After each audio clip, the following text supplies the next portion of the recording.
Ladies and gentlemen, ladies, welcome to game 48. Oilers 23, 16, and 8 are taking on the New York Islanders. Sorokin versus Ingram.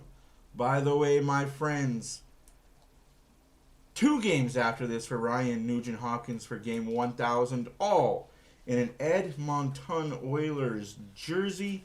Connor McDavid has a 20-game point streak, 19 goals, 46 points. That's a lot of points and not a lot of games. Any whoosies.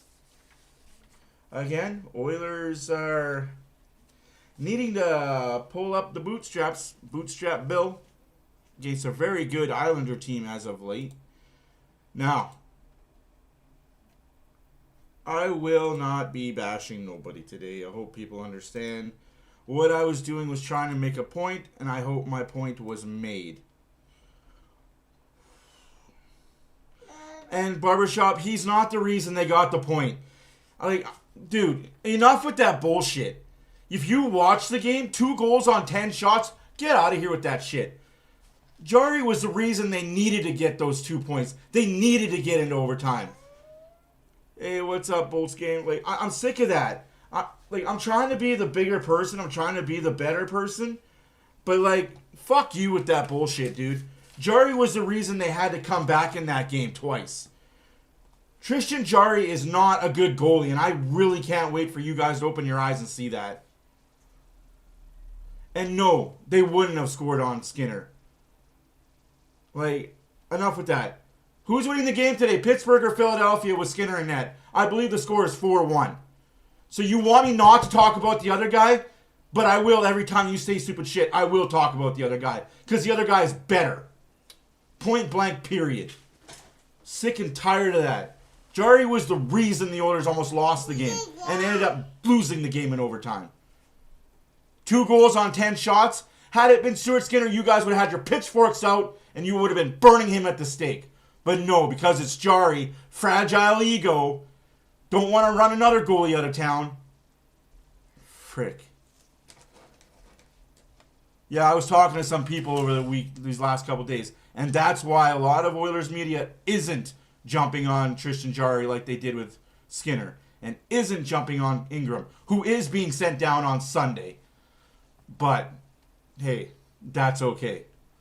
And why will he be sent down on Sunday? Better send him down now and not lose him to waivers than wait a couple weeks and send him down and lose him to waivers or lose Picard to waivers. Dude, they're on fire, man. Like I don't like that, but I do like that. Anyways, national anthems are going on now. I'm going to shut my big yap. Sorry for coming in hot. I just hate reading how people think.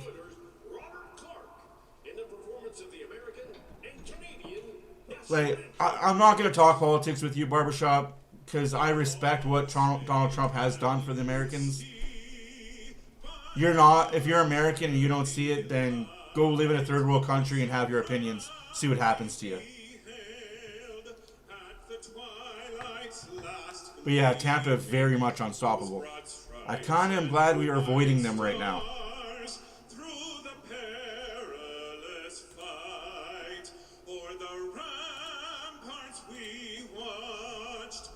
So gallantly streaming, and the rocket's red glare, the bombs bursting in air, gave proof through the night that our flag was still there.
Beautiful weather here in Edmonton for January.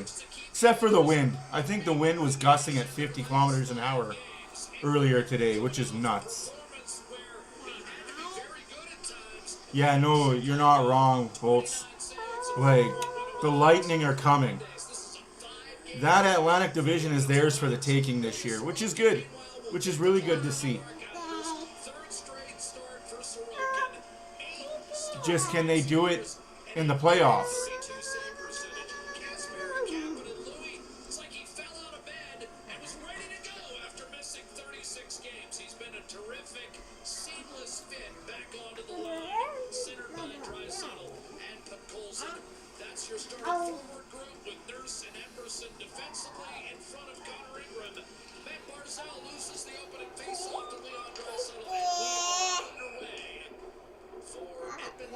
Damn, Nick. I don't ever want to see those numbers here in Edmonton. No, like everything was flying around here. And it was so warm that the roads were slushy, but then they got frozen. Slush to frozen.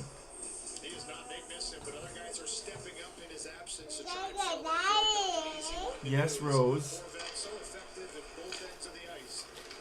Shoe fly, you're bothering me.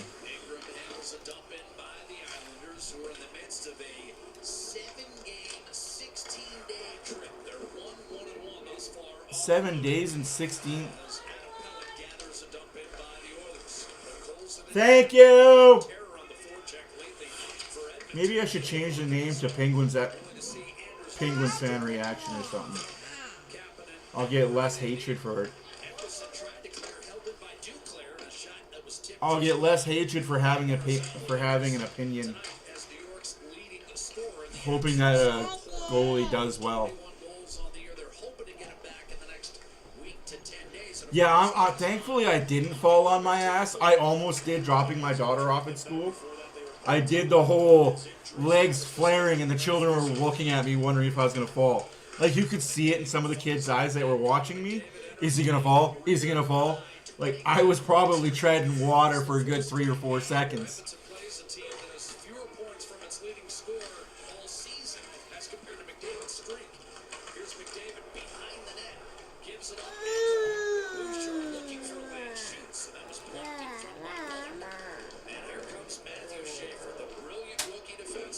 Don't kick that, please.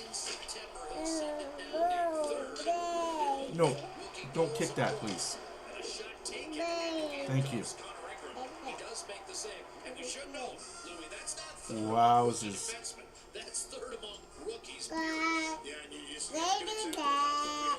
Yeah, I do that.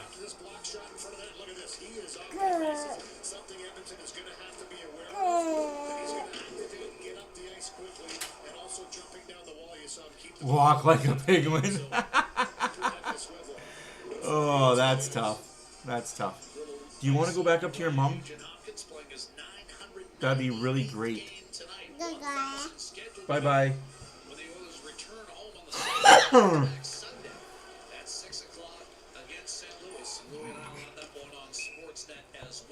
Hey, can you go see your mom?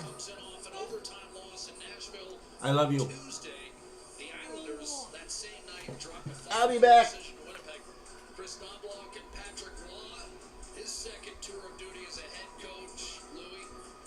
Interesting press conference today where he talked about Schaefer and he said, hey, we're past the point of worrying about whether he's going to hit the wall. He's not. Yeah, he was kind of funny about it. He says you keep expecting him to, but he just plows right through, which is a great sign for a young player. Jake Wallman, his second game back after missing 6-7 weeks. Cleared by Spencer Stastny playing the right side tonight. And now Curtis Lazar back in the lineup. Andrew Mangiapane takes a seat, backhanded toward the net by Trent Frederick, and that was blockered away by Sorokin. And taken up the right-hand side by Emil Heineman. Isaac Howard staying in the lineup for Edmonton, and he's on a line with Roslovic and Savoy as Edmonton reloads 2.5 in. Roslovic scampers in. Schaefer blasts him on the half wall. Roslovic felt there could have been interference call. No penalty call came, and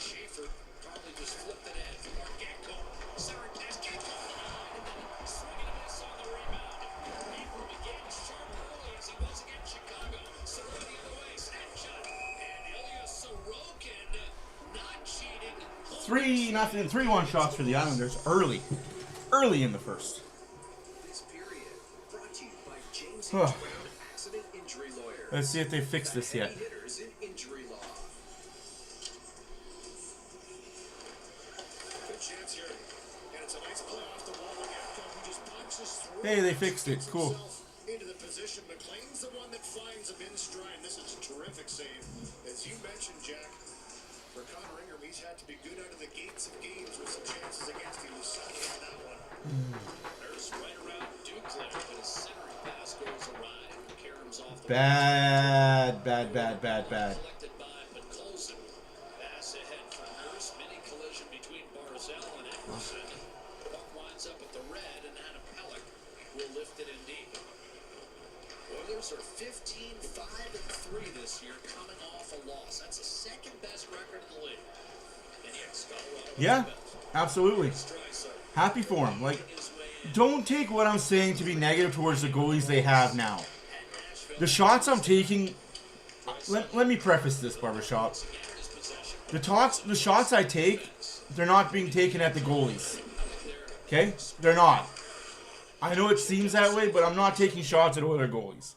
I'm taking shots at Oilers media and the Oilers fan base.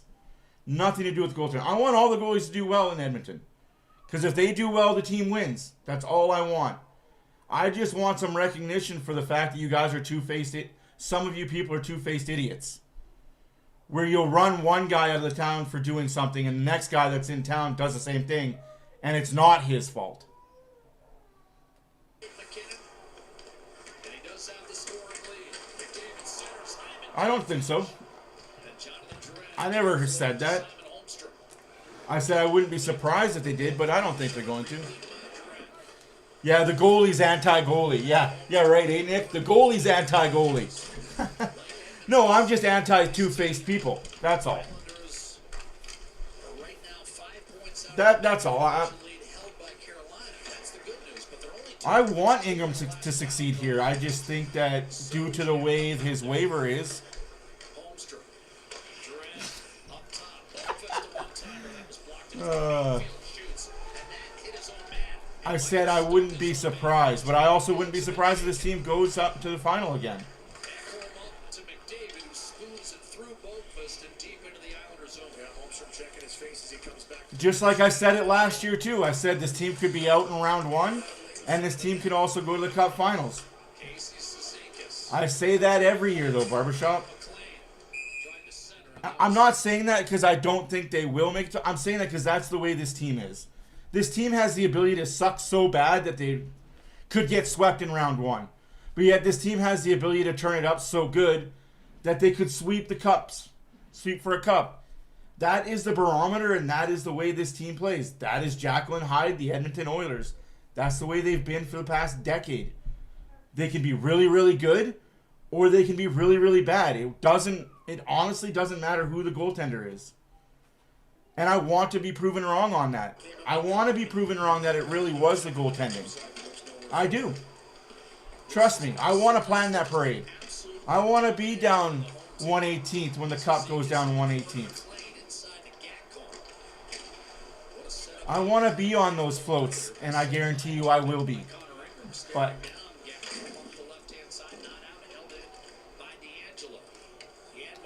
no, absolutely. I absolutely agree with you with that.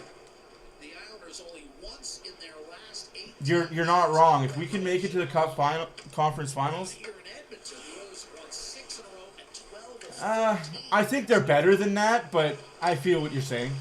Once again, looking for a split of the season series. Oilers. You get what I was saying, Nick. But no, like, I think if McDavid misses 10 games, Draisaitl will pick his goal scoring up. He's just that good. Now, if you're missing McDavid and Draisaitl together, yeah, you're hooped. But Hard defense applied by Schaefer. Now Colson sets up Epperson on the Nurse. But Colson, no shot.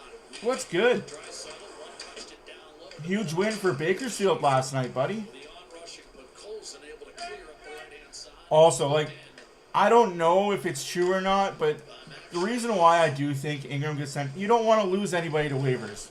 You don't want to lose Calvin Pickard to waivers. You don't want to lose Ingram to waivers. Sending Ingram down before Sunday would be the best for him and the organization. Now we'll see who we play in round 1. Oh, 2-on-1. Come on, big save, big save, big save. Big save there by Ingram. Needed it. Good job, buddy. Yep. Like that. I like that. I like the mobility that Ingram brings.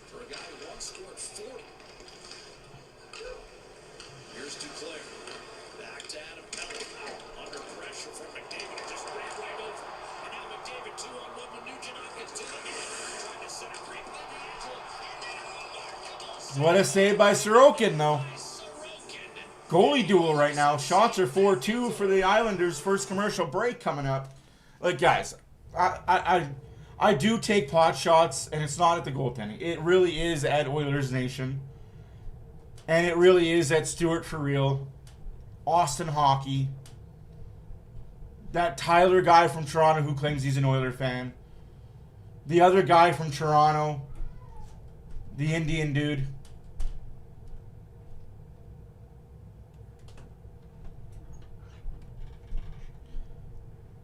About what? About Ingram going down on Sunday? I'm not allowed to say more than that. I'm not allowed to say more than that. I'm just... Okay, guys. Ingram is going to get the start tonight. Saturday is either going to be Jari or Pickard. The next game is either going to be Jari or Pickard. We have back-to-back Saturday, Sunday coming up. So, take that with a grain of salt if you want. I'm just saying, do not be surprised or shocked if you hear in the next couple of days that Ingram was sent down. Yeah, I'm with you with that one. Well, I'm not really worried about Vegas.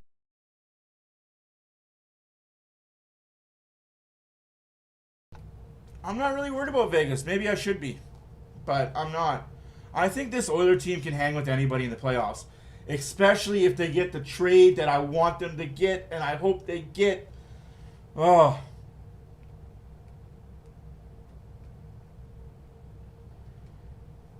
That's why he's playing Saturday, right? Is that why Pickard is playing Saturday, Mund? If he doesn't have to win per se, but he can't lay an egg. If Pickard lays an egg on Saturday, I think that's the end of it. You got Jari, you got Ingram. I'm comfortable with both as long as Jari is healthy. Okay, like that is the caveat. That would be huge. That would be huge for Skinner. That would be huge for. That would be huge. I don't see Pittsburgh dropping off now that Malkin is back and healthy. God, that team's a wagon now. And the Islanders will give you those chances. They're dead last in the league in expected goals against, but because of their come on, guys, bad turnovers. They're fourth in the actual goals against. Can't say. Chance for Schaefer. Good save, good save. Come on, get the puck out.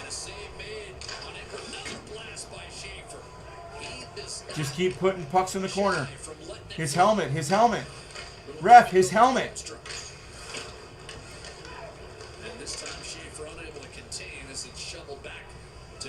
I know you can't say, buddy, but you know what I know. You probably know a bit more than what I know because I'm so far away from the situation, but good save. Good shot there, though. Good shot there by Stasny. Like, I'm going to be honest, guys. That overtime was 95% on McDavid and Draisaitl. Yes, I know why he's playing Saturday. Yes. Absolutely. Like, this is one thing I think we can all agree on. If there's another overtime between now and the end of the season, McDavid and Draisaitl can't start. Start a different line. Have them come off the bench.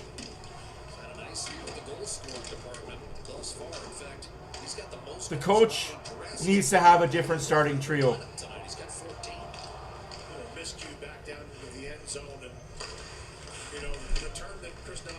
this morning was defensive conscience. And that's what it's going to take for Edmonton right now. And I think where they're getting caught a little bit is when they feel a puck's going to get deep into the zone and it doesn't. It's leading to outnumbered rushes.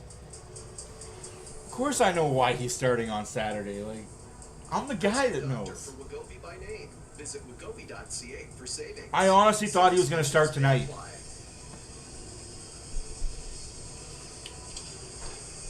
I honestly thought he might get the start tonight just to forego the entire thing.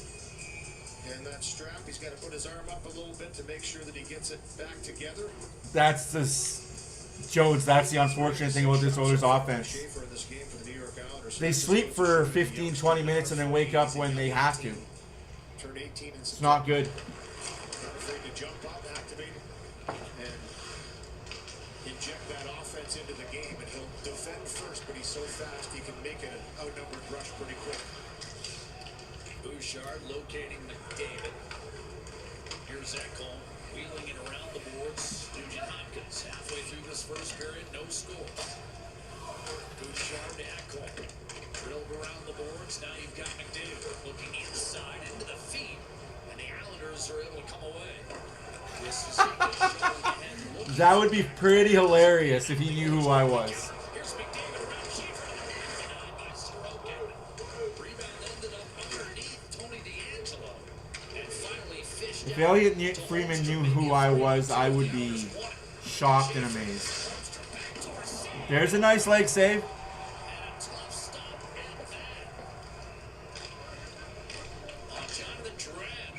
Picard? I know two teams that are looking for a goalie in, like Picard. I know two teams off the top of my head that are looking for a goaltender like Calvin Picard. Vegas, Ottawa are the two teams that I'm hearing are very interested in the Oilers goalie situation.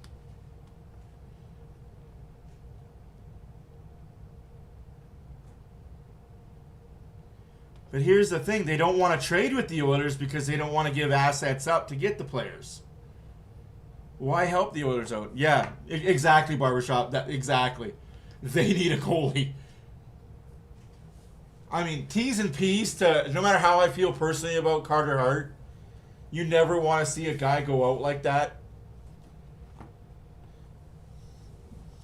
But yeah. You never want to see a guy go out like that. Yeah, no, absolutely. If Pittsburgh is out of it and Pittsburgh really wants to get a retool going on, that would be a team that definitely could use a Stuart Skinner. And he's going to be so far away from hockey media that he could have the worst night of his career and nobody would talk about it the next day.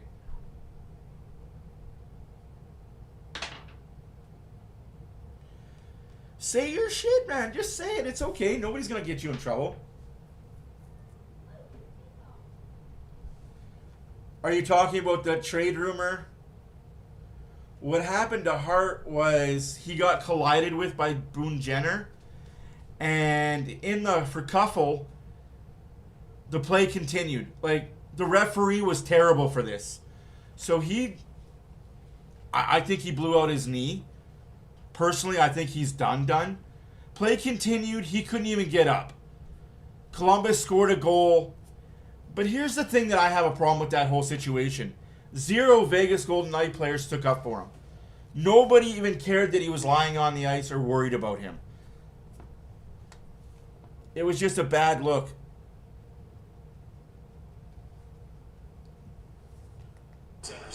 I mean, it's a good trade. It's a good trade. Oh, Lazar just barely misses the back door. Yeah, it's bad. Like, it looked bad watching the game. And I watched the game. Like, I watch a lot of hockey, guys. I don't just watch Oilers. I'm not just an Oiler idiot. I like, that's offside. I like all hockey. But yeah, you don't think it's a fair trade though, Mun? If it happens? You don't think giving up Mangiapane and Janmark is enough? Or do you think Picard goes too?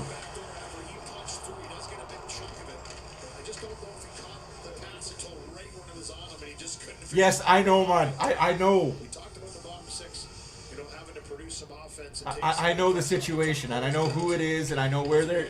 I know. I know. I agree with you, Louis. I think had he seen that But pass coming, he might have angled his stick a bit different. you don't see it as a good trade, I take it. It just caught him on the heel of the stick and popped right back up in front of him. I mean, you got to get rid of Mangiapane. That fourth line for the Oilers. No, I know, but it's a lot to give up. For Yanmark. Oh, that's a freaking butt end to the face. Settled by Stastny. Speaking of Yanmark, Fifth in goals, fourth in points coming in for like, Draisaitl. I think it's fair, but 36 points over this 20-game point. it's for a rental, right? Draisaitl's at 36 points over that season. That's the thing, it's for a rental, a 100% rental. We haven't said one word about it. Draisaitl ahead. Schaefer. Up to Pella. He'll look and feed Cizikas. That part I'm not allowed to say, Jodes. I'm not allowed to say who and what team. Save Ingram. Rebound available. And Ingram able to choke that off. Cheap for a drive. I'm only allowed to say the players involved on the Edmonton side. Cleared ahead by Ike Howard. Schaefer comes over to pry it loose. I have to Yeah, say, Schaefer should but again, it's for a rental, and I don't like that much for a rental. just fired from anywhere. Like, the fact that I'm even allowed to tell you guys the players involved on the Oilers side, it should be enough news for you guys. Like, oh, shit. Personally, I want the trade to happen. It would shake up the locker room. It definitely would tell the guys, hey, we're trying. It's now on you guys to get over the hump. But it's also going to piss off a lot of players in the locker room, too. It's definitely going to make a lot of players in the locker room upset. But for a split second, good reaction by you don't win games and playoffs in the locker room, right? Again, the core strength, the ability to keep that right pad so strong and not allow McLean to knife that one home. Here's Bouchard. Scoreless game. 7 minutes and change left in the first period. Matthew Schaefer lifting toward the Oilers line. Clubbed by Ekholm, but not out. Barzell looking for Lee down low. Stripped by McDavid. Hacked away from Nugent Hopkins, but Ekholm was there to quickly serve it up to Hyman. Nugent Hopkins to McDavid. Tucks it over to Hyman. Back to McDavid. Open shots denied by Sorokin. Blasted by Bouchard. You have a choppy feed? I'm good. I've got a good feed right now. The left-hand side. Icing Are you watching on channel 201? Or sorry, 205? Do we have a goaltender's dual development? Or 204? I'm watching on 205. their confidence stays and they're standing their ground. This is a good little give and go here. McDavid dropped past the line, finds it back. He tries to test the blocker on that one, and the Bouch ball. As Bouchard walks in, tests the glove, but off the rush once again. Nice little give and go sets up that play. You can see in front of the net, Nugent Hopkins had been taken out, clearing the lane for McDavid to drive that puck net. But both goaltenders right now, Jack, to your point, they're seeing it, they're stopping. Yeah. Let's just say Yeah, it's going to be an interesting situation. I'm going to look forward to that game. Work a little harder to get to the inside. You might have to unplug the box, just your TV box. here's McDavid. Quick shot Off off. the post again. Good chance from Wallman. Here's Duclair forced out wide. He looked for a similar spot. That sailed over top and clear by Rossler. That's offside. Away from Draisaitl and offside. The call against the Islanders. You might have to unplug your box and plug it back in. Stastny to ride it out with him. Nice little dish here to Wallman, who pinches down and activates offensively. He's been moved to the feet a little bit better in this one. I thought he had a solid game for his first game back in 26 against Nashville a couple nights ago. Yeah, why are you watching not in HD? Why are you watch it in 4K? He missed that much time. He's missed 29 in total. Sorry, 23 that he missed in this last stretch, 29 in total. But that's a lot of time halfway through the season. Lobbed up in the air by Stastny. Skating into it is Pujols, and the trailer is Draisaitl. Kapanen fills the slot. And now you've got Wallman up top with Stastny, who shoots, redirected by Kapanen. Tricky save made by Sorokin. Yeah, well, goaltenders are feeling it. Those are the kind of shots you like in deflections. Those are hard to pick up. Good save again, though. Draisaitl, a lot of room, but has it picked off by Heineman. He He's able to force it back through neutral. Stastny backing off. Wheeling it ahead for Draisaitl. He's got Kapanen as his sidecar. Instead goes to Colson. And Bolton has forced him out. Bob off the boards to Nurse. Healing it over to Emberson. But Colson. Kapanen. Stapled by Pajot. And wrestled free by D'Angelo. He's going to slow the pace here with 5.5 to go in the first.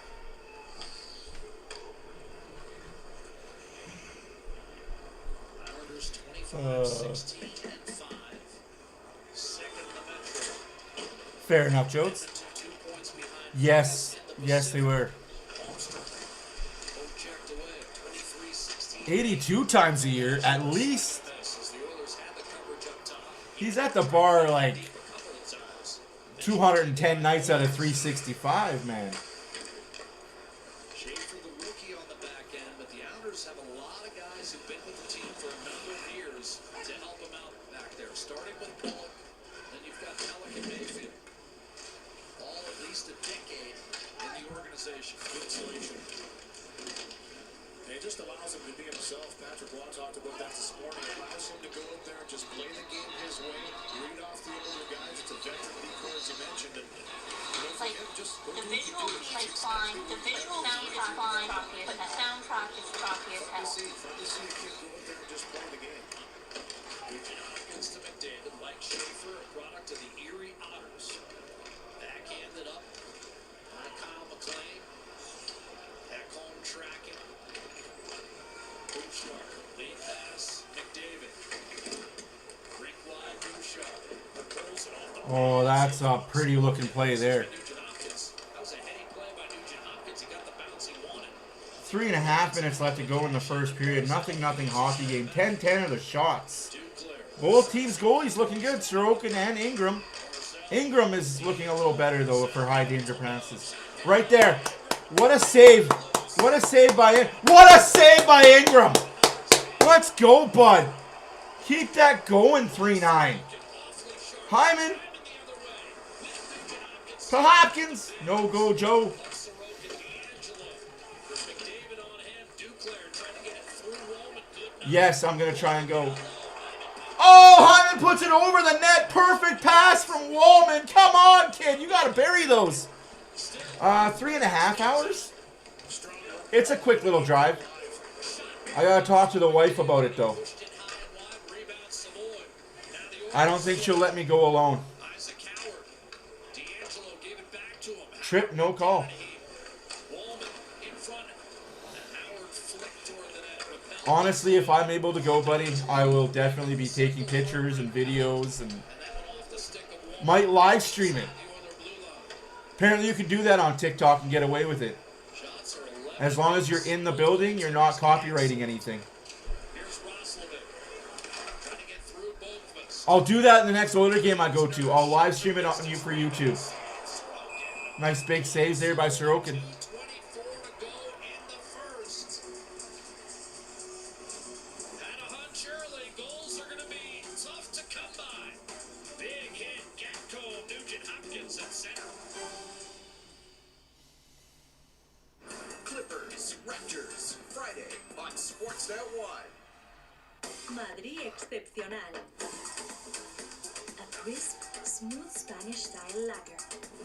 Inspired by the soul of Madrid and the blend of old and new traditions. Madrid Excepcional. Rogers Xfinity is here. It's the next generation of internet. Awesome. I'll be right back. Built for more devices. Okay. What if I crash through the window? That's genius. Let's do that. Excellent. Yeah. From within.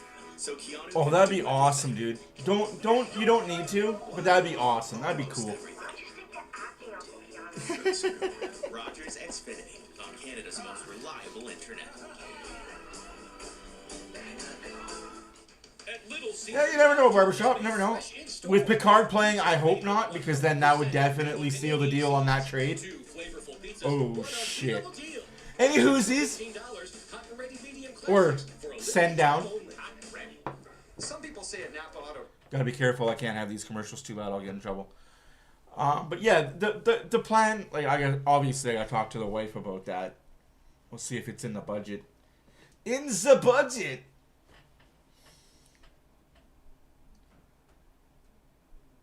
$25? Oh yeah, you can get them.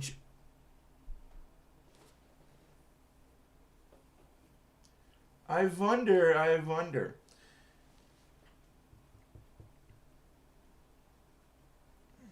Yeah, you can get them for cheap and.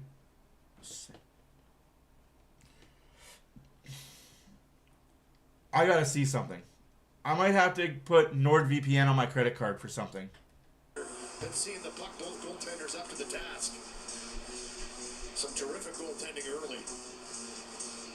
Sorokin was a 5-time All-Star in the KHL before coming over. It's his 6th year with the Islanders. He was a runner-up for the Vezina 3 years ago.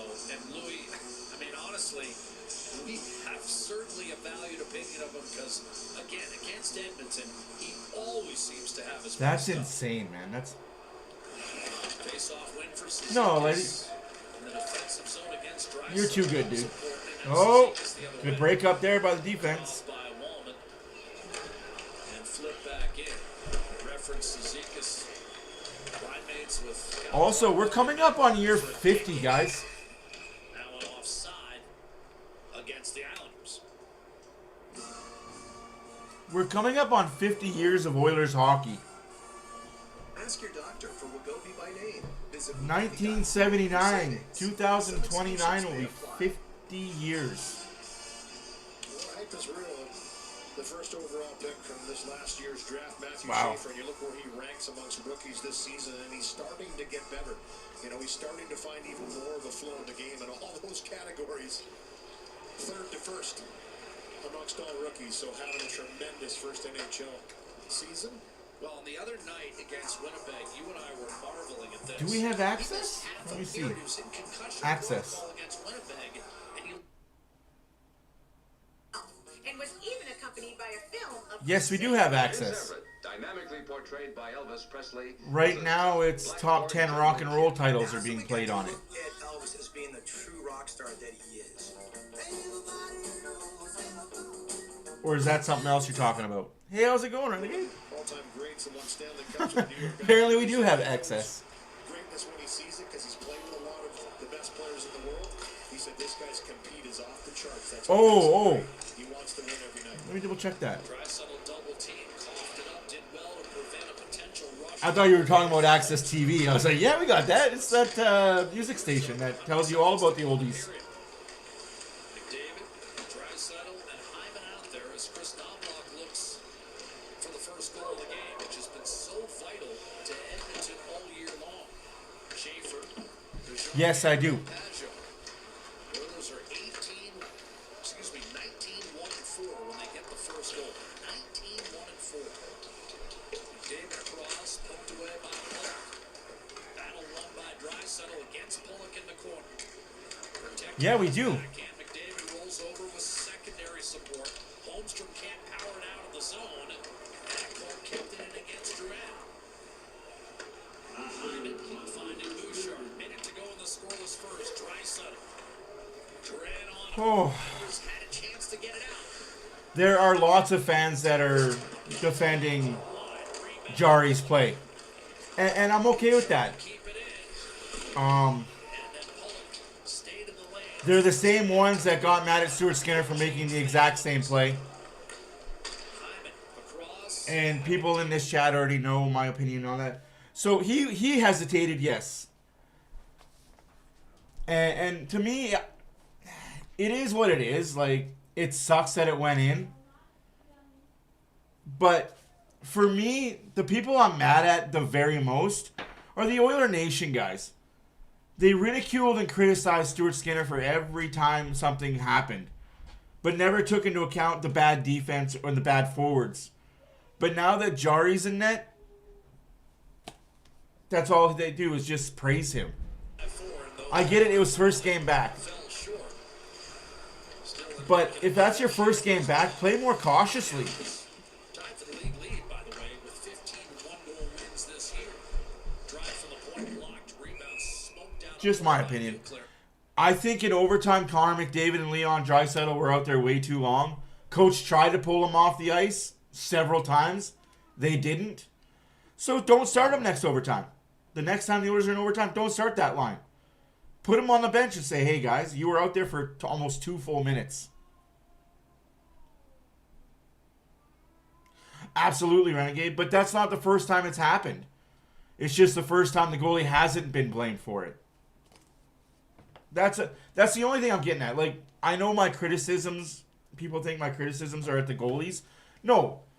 My criticisms are not at Jari or Picard or Ingram or Unger when he comes up or Tompkins if he comes up. My criticism will always be at the two-faced fan base and the two-faced media that criticize one guy for doing it, but don't criticize the next guy. You know what I mean? Like, if you're going to blame one, blame the other. Who cares who the goalie is? Blame them. Blame them. Just because one has a fragile ego that can't handle being told that he sucks. Hey, who am I to say otherwise, you know? And hey, I hope Tristan Jarry figures it out and he has an awesome season this season. The Oilers need him to. I hope when Connor Ingram gets brought back up later on in February, that he is the backup we want, need, and rely on. But if not, Picard's there to save the day, right? I don't care who plays net for the Edmonton Oilers. If the Oilers play the way they did against Nashville, can we be real, though? The Oilers were only in that game because of power plays. If they didn't get those 2 power play goals, that game doesn't go to overtime. And yes, 2 goals on 10 shots for Tristan Jarry, not good enough. I don't care. We criticized Stuart Skinner for letting that happen. Hey, how's it going, buddy? How you feeling? If you're going to criticize one goalie for letting that happen, you got to criticize the other one. Right? No matter what goalie it is, you got to criticize it. It shouldn't happen. But yeah, I'll be right back. I got to go put my other kid to bed. Enjoy. Grabbing some snacks while I'm at it.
That's huge, though, guys.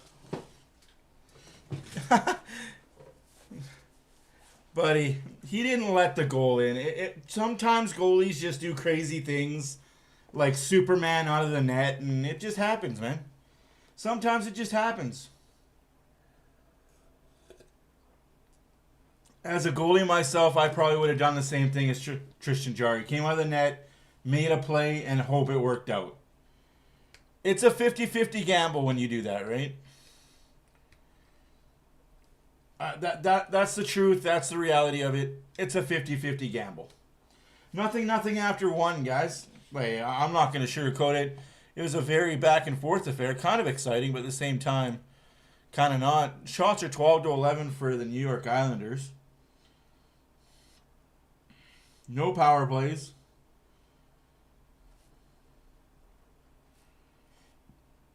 Both goalies did what they get paid to do. Make saves.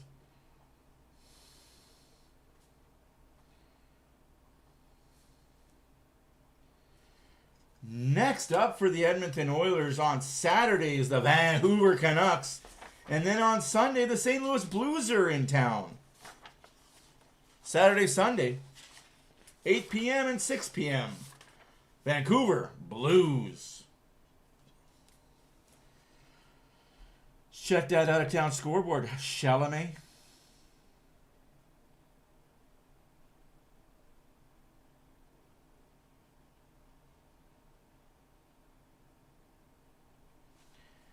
Ooh.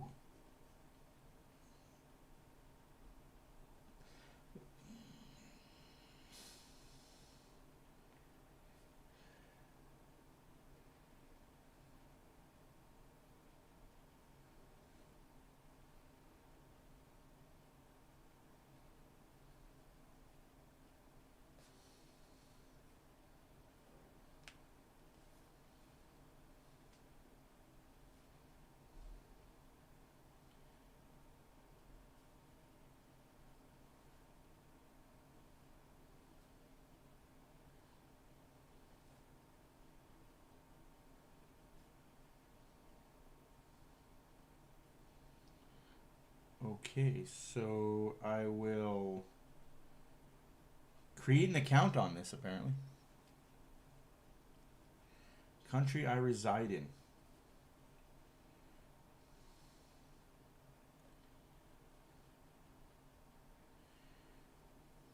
I reside in Jamaica.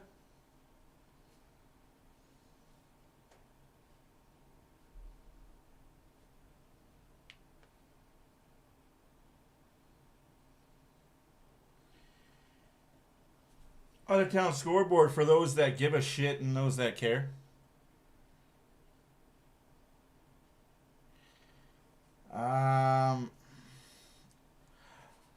I don't think so, Renegade. I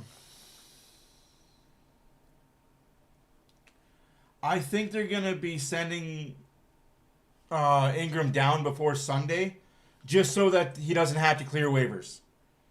But yes, that is why Picard is playing Saturday. Now, all of this is preference on how well or how bad Picard plays Saturday. If Picard drops an egg on Saturday, he's done, he's gone. It's a trade. I'm not telling you who they're going to, but I will tell you there's 3 players involved for the Oilers and a maximum of 4 to 5 involved with the other team. That's all I'm saying because that's all I'm allowed to say. I'm not saying who the other team is, and I'm not saying who the players are coming back because I don't want to get in trouble.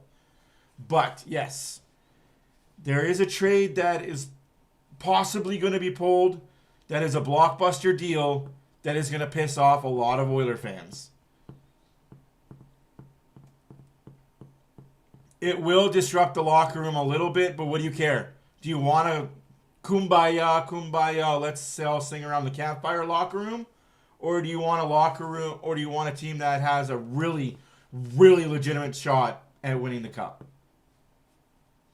I'll take the shot at winning the cup. Locker room can fix itself. Yes, out-of-town scoreboard. Sorry, guys, I got caught up in answering Renegade's question. My bad on that. 6-3 make it a final. The Pittsburgh Penguins over the Philadelphia Flyers. The New York San Jose Sharks. Sorry, I was looking at something else. The San Jose Sharks 3, the Washington Capitals 2. The Columbus Blue Jackets 4, the Vancouver Canucks 1. 5-3 make it a final for the Buffalo Sabres over the Montreal Canadiens. Who are these Jets? Jetss. Jets 6, Wild 1 after 2. Maybe getting stomped by the Oilers back-to-back in a week. Turned it around for that team. The Bruins up on Seattle 3-2 after 2. With 8 minutes left to go in the second period. Flames 2, Blackhawks 1. Nothing after 1 in in Utah over the Stars. 1-1 in Edmonton, Islanders, Oilers. 15 minutes left to go in the first period. Maple Leafs 2, Vegas nothing. I can tell you the Oilers that are leaving. Mangiapane, Janmark, Picard, and possibly a defenseman. May it be Regula or Emberson. I'm hearing there's 4 pieces. That's not true. There's 7 teams involved that want Mangiapane. They just don't want to give up what the Oilers are asking for Mangiapane. Now, the reason why the trade for Vancouver didn't happen, there was a trade. I can't say too much. I can't say too much. Okay, there was a deal that would have went through had the Oilers wanted Evander Kane. It would have been Mangiapane straight up for Evander Kane, with Vancouver eating blank amount of salary. The Oilers said, no thanks, we don't need that. Then the Oilers countered and said Mangiapane and Janmark for Jake DeBrusk. And Vancouver said, no thanks, we'll pass on that. So both teams have talked. The Oilers pivoted and went to Ottawa and said, hey, we have a guy from Ontario that is not wanting to be here anymore. You've got a couple of pieces we like. Your team is in the tank. Your team is in the shitter right now. Would you mind making a deal? Ottawa said thanks, but no thanks. You're asking for too much. But there are a few teams that like Mangiapane, like Janmark. The Oilers' asking price is a little high right now, which makes sense. Because the Oilers are asking teams to retain salary on a lot of these players. Obviously, the Oilers are $3.1 million over the cap. They need to figure that out. Now, the trade that I'm also talking about does involve a ripple effect. The ripple effect being... this is where I'm going to get in trouble. The ripple effect being Adam Henrique, who is on LTIR right now. And this is where it gets very convoluted and very... I gotta watch what I say because there are human beings involved and there are feelings that I do care about. The trade would be for a player to replace Adam Henrique. What does that mean? It means when Adam Henrique comes back, he's good as gone. It sucks.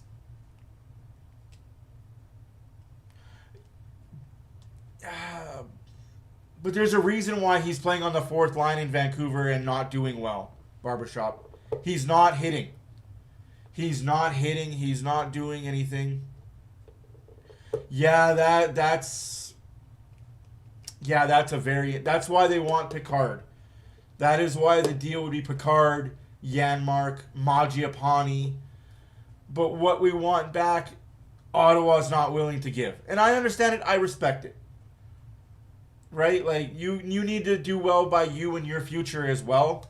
You can't just take guys just to take guys. It is a business. So, yeah, it's one of those things. It's a very fluid situation right now with Mangiapane wanting out, being a healthy scratch every night because they don't want him hurt. Like I said, we'll see Saturday how well Picard plays. It will dictate the situation on Sunday. I feel you, Barbershop. I completely feel you. I feel where you're coming from. I just think that ship sailed with the Oilers. Again, I wish I didn't know things that I know. there's things in the locker room that happened on his way out, and there's players on this team that did not jive with him. It is what it is. It happens. Egos and all that. So, and it's more so not even the players. The coaching staff. I'll leave it at that. Some coaching staff and him didn't see eye to eye on a few things. And it wasn't the head coach Knobloch. Let me get that and clarify that. It had nothing to do with Knobloch. An edition of After Hours. All right, we've been talking about these two young men, Matthew Schaefer and Connor McDavid, and Sportsnet picked up on that today. Beautiful poster on their Instagram. Then 10 years ago, and now. In the case of Connor McDavid, not so long ago for Matthew Schaefer. And the two are intertwined, being that they were 10 years apart, chosen #1 overall, and former Erie Otters. And this is what Schaefer had to say today when discussing being drafted by Erie and to help see McDavid set up success for him coming in at such a young age, and watching Connor help pave the way to create a great legacy. That certainly has been the case in Louis and Jack, and just listening to these young men this morning, you get the feeling he just likes talking about Connor McDavid and having his always the Bills, man. in the same conversation. It's always going to be the Bills.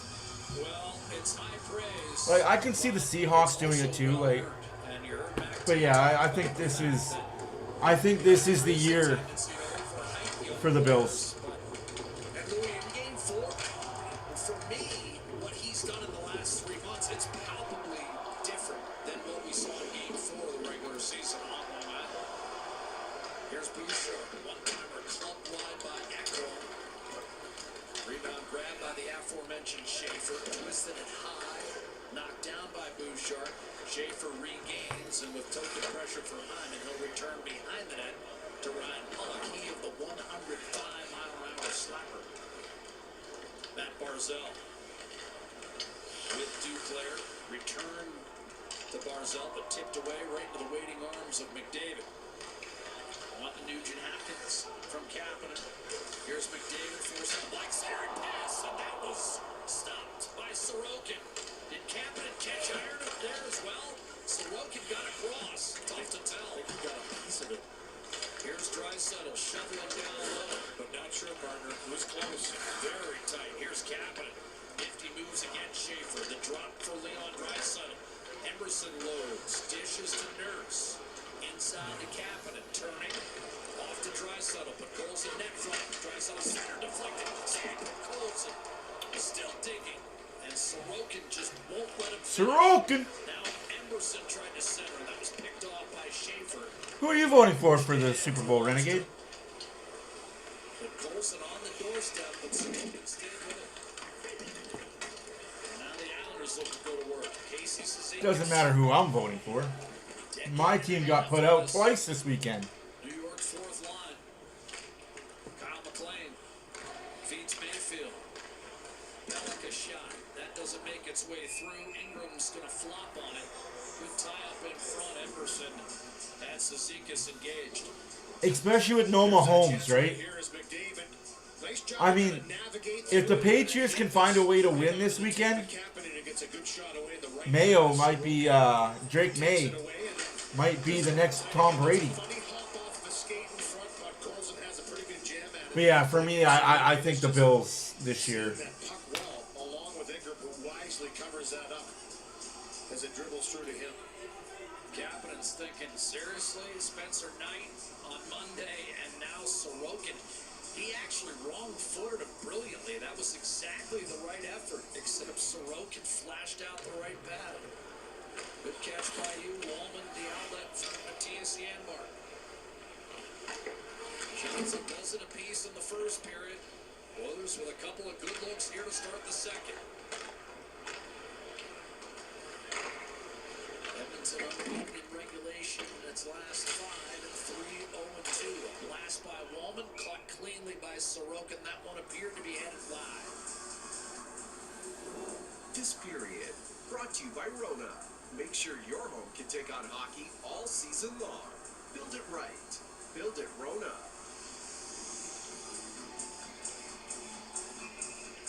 conversation with Chris Knobloch this morning, and talking about trying to Yeah. get behind established. Steelers forgot to play in the second half. Some of the players on this team, they're so good off the rush that they're looking to attack every time they come down the ice. And you kind of understand that, right? They're a team that wants to make plays, and when they do make plays, boy, they're hard to contend with. But when it goes south as well. Wallman fires one off the pads of Sorokin after another draw won by Edmonton Oilers. 10 of 18 in the circle in the first period. Now D'Angelo gathering himself off to Heineman in a late offside call. It may have been Shabanoff right in front of the Islander bench. Yeah. Now, Craig McTavish talked about Schaefer making a couple good defensive plays against McDavid, and Patrick Waugh, the first shift of this second period, instantly changed the defenseman and put Schaefer and Pollock out there against the McDavid line. And great skater, so I mean that's obviously the mentality. Can he hang with number 97? He was out there with Barzal in the top line, so an offensive threat as well. And like Craig McTavish talked about, he's jumped up in the rush a couple of times and activated and made some offensive plays, and he's not going to go away from that. You mentioned from the start of the season till now, Jack, I think it's just confidence. I think he's really feeling his way and understanding what he has to do now. He's picked it up pretty quick. That's what Zizekas told me. First day of camp, he knew. He's like, this guy, it's just a matter of when. Wow. And players know, as you know, Louis, players usually know when a guy is just off the charts. Here's that ball up the left-hand side for Howard. That Skinner's free for Evan Bouchard. Rolls into the zone. Hockey. Deflected away by Burgess. Centering pass. Savoy. He's there. That stayed out. He's had some good looks in the last week or two. Hasn't finished. Nice pickpocket from behind by Ross. I'm not allowed to say. Possession for Edmonton. I'm not allowed to say anything, Hockey. Away from Mayfield, trying to flip I'm glad you got some. He'll also be in Vancouver on Saturday.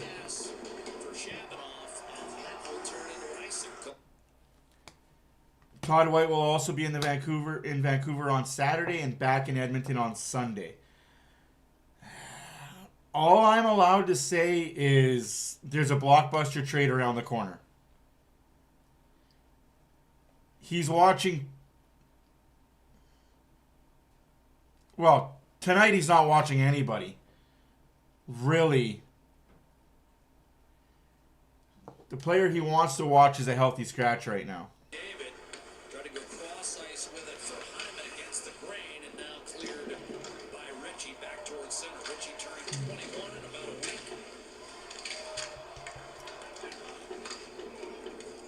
Hyman shovels off to both. He's going to be watching Mangiapane, who sounds like will be playing on Saturday. Shabanoff, and he'll backhand it in. Yanmark, who's playing tonight, obviously. Conversation with Cal Ritchie. He's 20 years old. You just mentioned And Ty Emberson, who's playing tonight. starting to hit that wall in the NHL. He says, I feel great. I guess he could be watching Connor Ingram as well. But more than likely, he's going to be watching Got trapped underneath. Calvin Pickard on Saturday in Vancouver. Lay it to rest. Connor McDavid on that 20-game point. But yes, he's definitely in town. He's definitely got his eyes and ears. Because there's going to be something happening here in the next pretty future for the Oilers. Could we see a Boone Jenner in an Oilers jersey? How would you guys feel about Boone Jenner playing as an Edmonton Oiler? David's reaching the stage where he's the company. He's not part of company. He's the company. You have an opportunity to be in the If not Boone Jenner. Another couple of Columbus Blue Jackets. Like I said, I can't confirm or deny anything. I can just...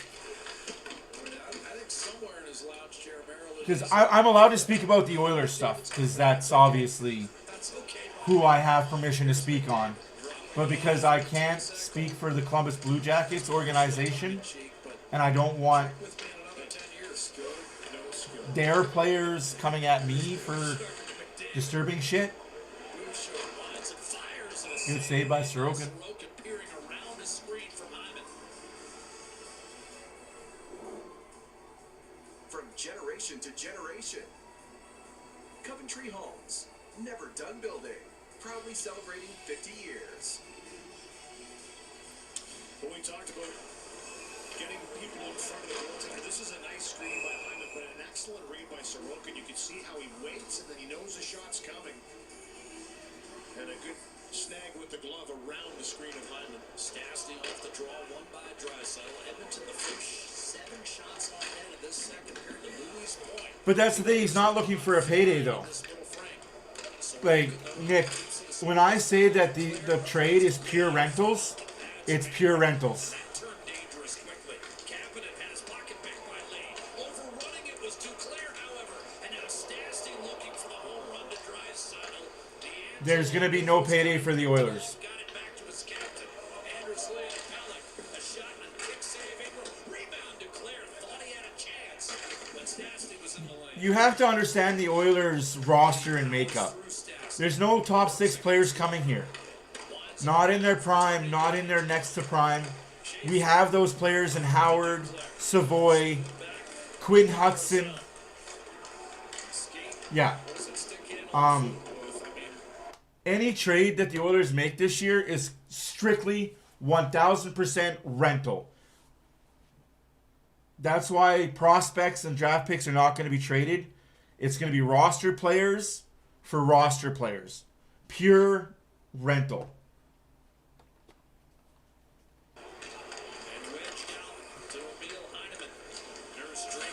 It has everything to do with bolstering the bottom 6.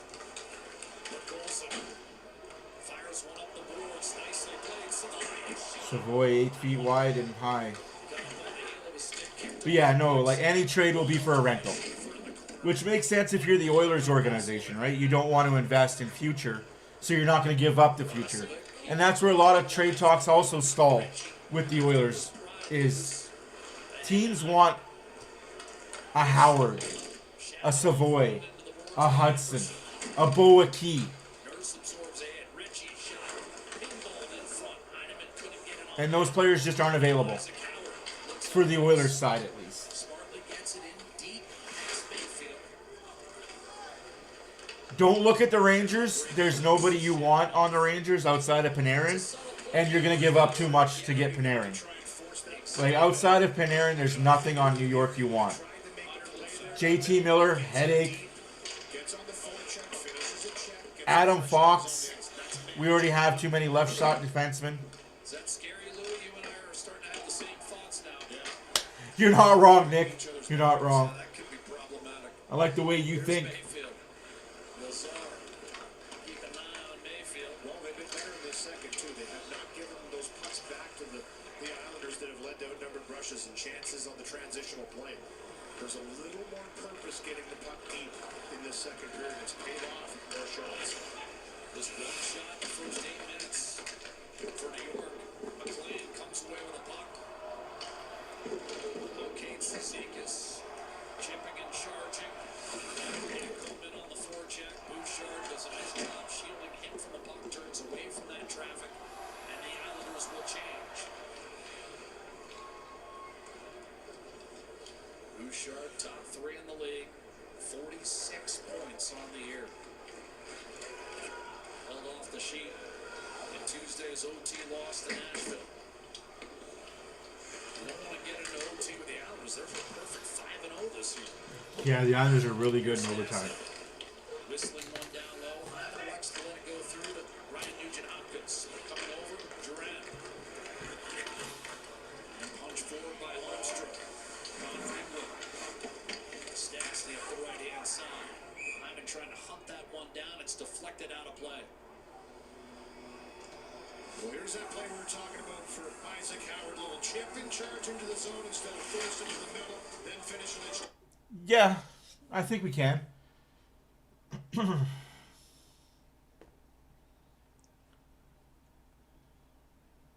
Yeah, it's a good goalie battle. So,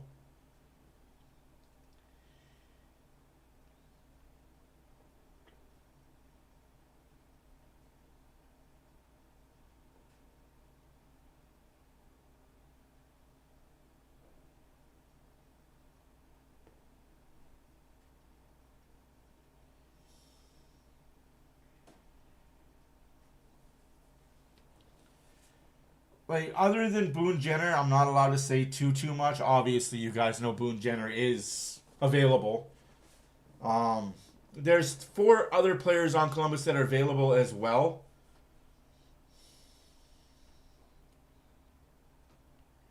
That are younger than Boone Jenner. But, again, what are the Oilers willing to give up to get these players, to make this trade happen? Both teams got to be willing to agree, right? But, yeah, there's lots of talk between Edmonton and Columbus. And it's a lot of bottom 6 talk, which the top 6 is fine for Edmonton. Here's my philosophy. If the Oilers are unwilling to get Hopkins off a McDavid-Hyman line because, well, it's working and it's doing great things, then you need a third-line center that can win you face-offs, hit, be rugged in corners, and punish people. And pot in a few goals every now and then, right? Yeah, Renegade, watch out Makar for sure. For sure, watch out Makar.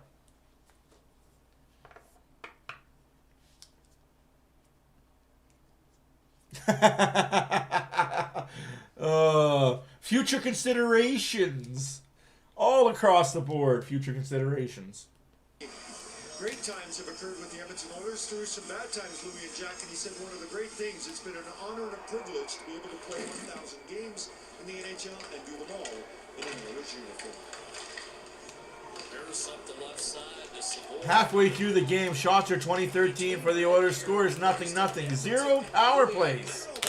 Good, clean-hearted game. I like that. Friends think he's an Alberta. He's just 15 minutes from Vancouver, but yes.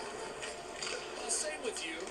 You don't have any Ontario left in you. Maybe a little bit. No, I don't think so. Roslovic in the corner. Savoy pulls the trigger, and that ended up high on the blocker side. Rebound, Emerson. Swat away from Roslovic. Pressure from Lee. Fired up to Savoy. Here's Howard. Savoy one-timer ripped by Howard. And He's missed the net 4 times now, Howard. feel like he's on the verge. He's going to hit the net and he's going to score. That's quick play. Savoy and Isaac Howard get combined. Barzell gets it back from Duclair. Swooping. Looking to unlock this scoreless tie. Centering for Duclair. Tied him up between the wickets. D'Angelo. Duclair given another chance. Fires off the side of the net. Similar spot to the one McDavid hit back in the first period. Kapanen put it through the wickets. Reggie now has to take a Question is, what Columbus defenseman do you guys want back? hockey game. No score.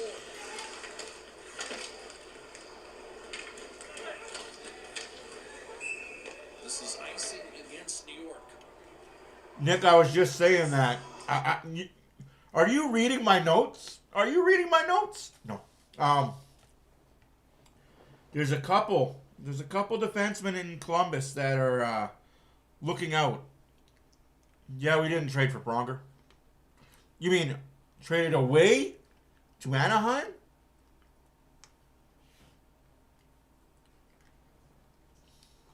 You can climb. Get your tickets now anywhere in Alberta. EdmontonOilers.com/50. We signed him to a nice deal in free agency. Draisaitl offensive zone drop back door.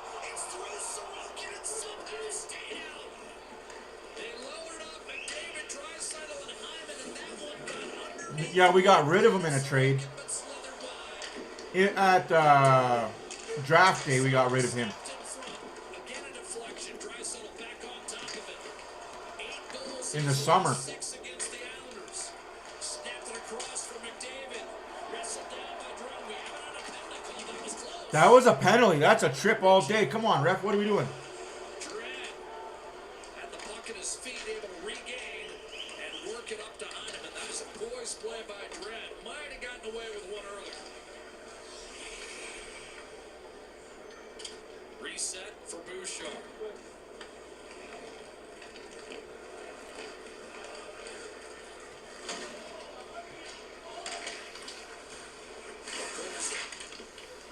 Spray shower gets it down deep for Kapanen. Wheeled back around, Durant able to pick it off. Now it's Holmstrom. Cued in by Pajot. Big transition. Yes, it was a trade. Thank you. Nugent You're right, Nick. The Oilers traded Chris Pronger from St. Louis for Eric Brewer, Jeff Roy-Witka, and Doug Lynch. Which team is going to blink here? Schaefer. Will just keep the puck on his stick. Showing boys. He signed the deal in free agency the next year and then cheated on his wife and got out of it.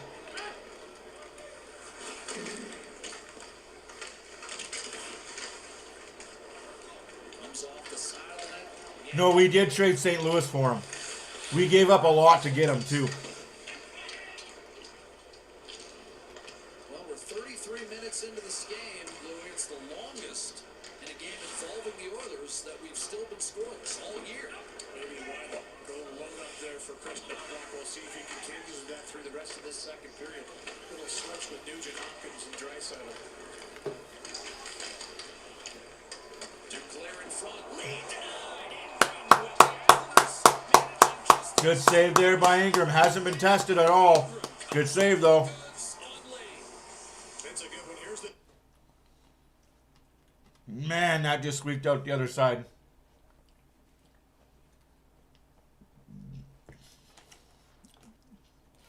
What do you mean, curse you, A-channel? Curse you, lady that was trying to hook up with every player on the team, and only one dum-dum said yes. She got her cash cow.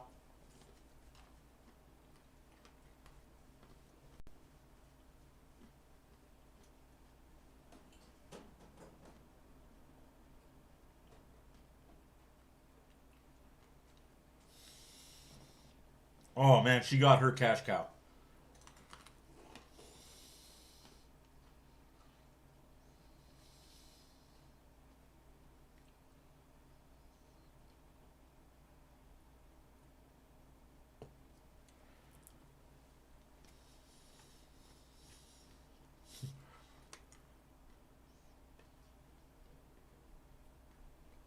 That's like that reporter that got pregnant from a Minnesota Timberwolves player a couple years back. She went after him for child support. He says, "Yep, okay." Judge says $5,000 a month. He goes to the court clerk. How much do I have to pay right now for full 18 years? Paid the full 18-year child support payment in one lump sum. Get out of my life. You're a hassle.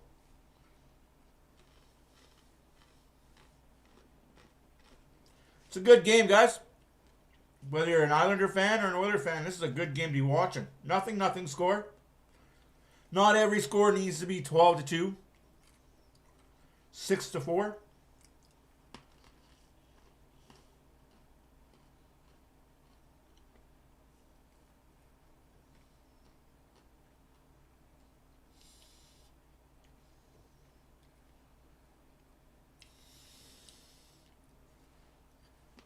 Yeah, you're not wrong, Nick. Started his career in the NHL. Told me this morning he gave up his first goal to a future teammate, Nick Bukestad, in Arizona, of course. Bukestad himself, a former Oiler, acquired at the 2023 deadline. Here's Draisaitl, centering for Colson, and that was broken up. still a great job by Draisaitl to get that. Come on, man. We had puck bunnies in junior. Crisscrossing. And what a play by Kapanen to pick that one. You know it as well as I do. We had puck bunnies in junior. Hell, the Northeast Hockey League has puck bunnies. That's good recognition by Kapanen, knowing that Draisaitl was the first on the forecheck in the corner. He hustles back and makes an offensive play. Barzella turnover, but Colson across. Kapanen shoots wide. Just wide. Again, trying to get inside. I used to love playing against the Flair Comets. Draisaitl curls it back to Kapanen. Tried to snap it in front, and that's a painful block by Duclair back towards center. Barzella doesn't have a stick. Gives Emerson a little jab. Here's Colson across, shot coming, and a save. And Jack Wasilek by Ilya Sorokin. On to Lee. If you know, you know. Through the middle. Bowman thought his stick was out. We have not had a penalty called in this game, and we've played nearly 35 minutes. Bowman Grimshaw Huskies had a few Few good ones too back in the old barn. And it has been a pretty clean game. Only a couple of dubious ones. Yes. My bad. I got the two teams mixed up. Just a few. Maybe behind the play or in a scrum. It's been pretty clean. I agree with you. They've just been playing. The Flair Pirates. Yeah, Manning Comets didn't have very good women. Got it back, however. I mean, all their women look like men. 0-0 tie. Holmstrom taken down. Again, close. And all the men look like women. Seen a couple go the other way, not calls. Still do. They're letting him play. As we go inside, 5 minutes to play. Second period, no score. Wallman to Howard, and that's offside whistle against Edmonton. And because of that, a defensive zone draw will be next on Sportsnet. Clippers, Raptors, Friday on Sportsnet 1. Twisted Tea celebrates all hockey fans. No matter who you cheer for. When it comes to our Wow, they definitely changed their logo though. Twisted Tea, we're all on the same team. Twisted Tea, hard iced tea. Good times with a twist. Flair's. TD line. How can I help you? Wow. TD. Are you kidding me right now? Flair is the defending champion of North Peace Hockey League. Good God.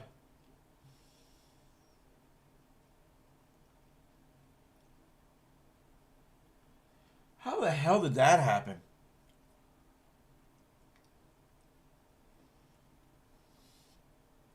Sorry guys, for you guys that don't know, the NPHL, North Peace Hockey League, is a senior men's league for wannabe ex-players who thought they were good junior players but never made it to the show.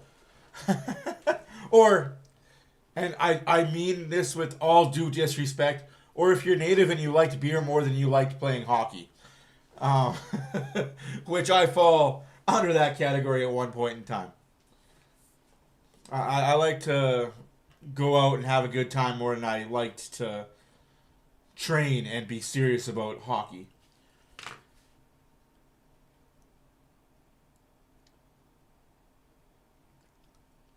Damn, they're that good? Nick, no way they're that good. They were a shithole back when I played. But again, like, this is way back in the Lakeland Eagle days, playing in McLennan. So, take that for what that's worth. Win or lose, we booze. Sometimes on the bench in the water bottles, too. It was, that's why third periods get ugly. Some guys can't skate straight lines. We had a goalie on our team, Cannon Cunningham. He started the game off with water in his water bottle. First intermission, he put half whiskey, half ice. Second intermission, he forgot the ice.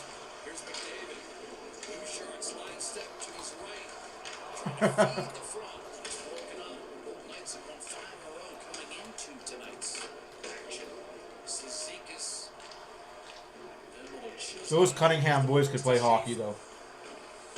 Quite a few chances right in tight on Sorokin in this game so far for him. That was another one. Right through the blue paint in tight. Nugent Hopkins inside to McDavid. Wow. Turns and spins, but his backhand pass. Makes sense. Got a few skates. And now you've got Barzell moving through the neutral zone. One-timer to save. Big save there by Ingram. I'd like to see that. One of the guys I grew up with, he actually did turn pro. If you guys know Tyler Shantz at all. He turned pro. I think he was drafted by Chicago Blackhawks, or at least went to a Chicago Blackhawk training camp. But alcohol, man. Like,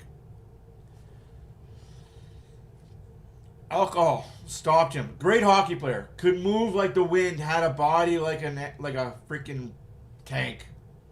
But alcohol, it sucks. Injuries and alcohol. That'll bad recipe, man. Emberson engaged. Try settle. Trying to rake that out of there. finally Barzell tried to swing it in front to Duclair. Now Draisaitl will push it ahead. Tried to hit cap, but it wasn't there. Didn't make its way through skates. Duclair. Barzell inside, circling, dishing. And 3 minutes left to go in the second period. Nothing still. Shots are 23-15 for them Oilers. Again, no power plays yet. Looks to clear. Batted down by Pellick. Briefly held in, but now Nurse. On to Podkolzin. He'll hit the line. Some funny times talking to Nurse about sitting next to Michael McCarron at Bo Horvat's wedding this summer. Just had his third fight with him at the NHL level. He's scrapped a little bit in 13 and 14-year-old matchups as well. Here's a chance. How's that not a penalty? That was clearly a hook. Let him play. Play developed out of nowhere. Stastny. Yanmar collecting. Got around Ritchie. Jabbing off bothering. Centering pass out of reach of the Czar. Blast by Wallman.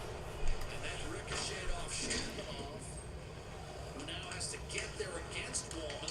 Deflected puck. Ritchie with a chance to clear. Shambanov could not power his way through Frederick. And now Lazar will take it to the hole. Sorokin again jamming that stick out there to help deny. Frederick, This is a good goalie battle. another good shift from this line. We saw it in the first period as well. Stastny. Lazar wanting to get off there, I think. Yeah, he was looking to get to the bench, and Stastny just threading it through to him. He's got to stand for a couple seconds more of a clean change. Speaking of changing, Pellick, D'Angelo have been out there 2.5. Roslovic. Pellick can barely move.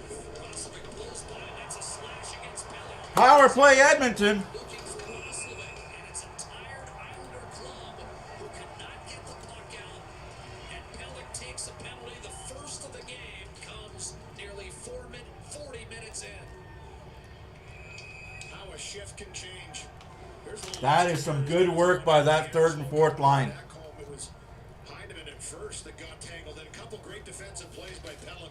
One to break up the stretch pass, another one to keep it playing the zone.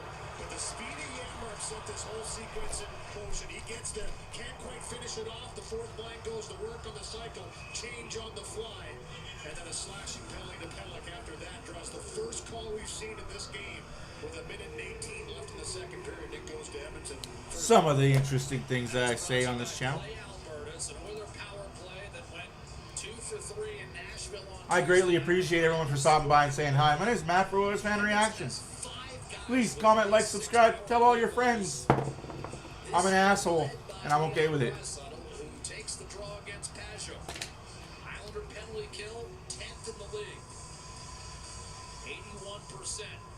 Strength on strength here with Edmonton at 34% on the man advantage. Oilers lose the face-off, and it goes all the way down the ice. Minute 20 means the Oilers are going to see nothing but first unit because they'll get a 50-second shift if they need it to start the second. 1 minute remaining in the second period. 1 minute remaining in the second period. In the final minute of period 2. Here's McDavid. He has 9 power play goals, but the Oilers played him well at the line, clear and length of the ice. They'll get a change. Twice they've broken up the entries. We'll often see that with Edmonton. One of the best possession entry teams in the league, the best actually. Hyman to McDavid, 1 touchdown, low Draisaitl, one-timer, Bouchard fought off by Sorokin. Up near the What a game right now, folks. What a game. 27 ticks. You're right, that is off the clavicle. Did he ever rip this from high? Looking for some light at the end of the bar. Couple good breakups on the entry by the New York Islanders. Here's one. McDavid comes right through the middle, and again, just a good stick, second effort, third down the ice. That's what it takes. And then once it gets set up, this is a blast by Evan Bouchard. They call it the Bouch bomb for a reason. And you're right, look how far out Sorokin was to cut that angle down. He was way out past the blue paint. That was a change. I'm only 90, Lou. Only 90. No big deal. Here's McDavid against Cizikas. 27 seconds to go. McDavid won the faceoff. Draisaitl snaps it over to Bouchard. Thought about the one-timer, gave it up to Nugent Hopkins. Surveying. Draisaitl looking at Nugent Hopkins. Put up high. Pounded off the boards and That'll do for the second period. 10 seconds. Bouchard moving with alacrity. Hits the outer blue line. Tagged off his stick, and now Schaefer's going to eat it. Nothing after 2. Wow.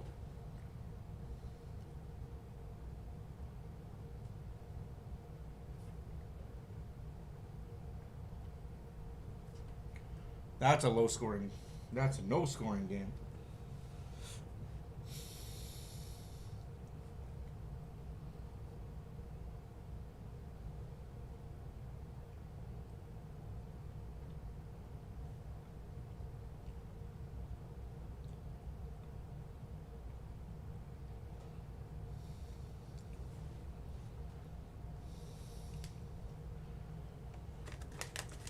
Spirit River Rangers?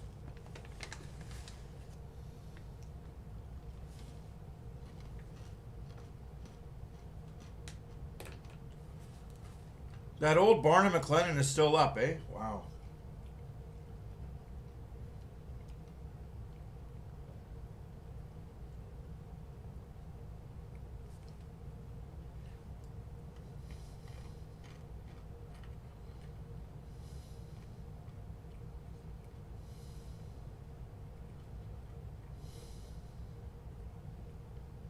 Valley View Jets? Wow.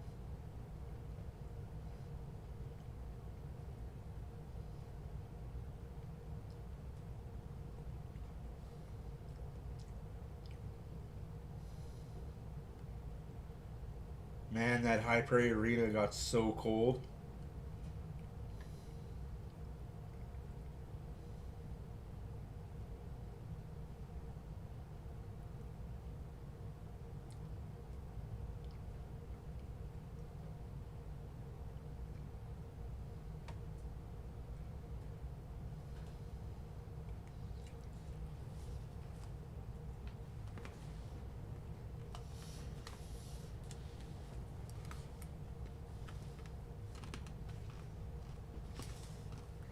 Back in my days, Sean.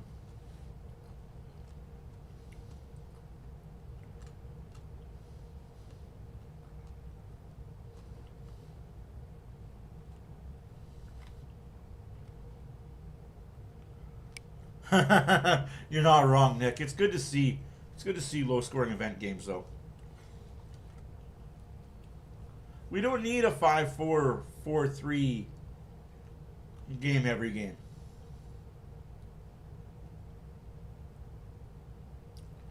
Make it a final. Boston 4, Seattle 2. Calgary's still up 2-1 on Chicago right now. That'll be a brief Calgary. Connor Bedard with the puck. As Donato, he took a double minor.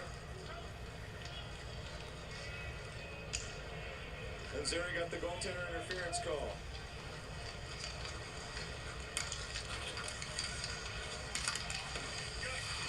Flames with Uyghur.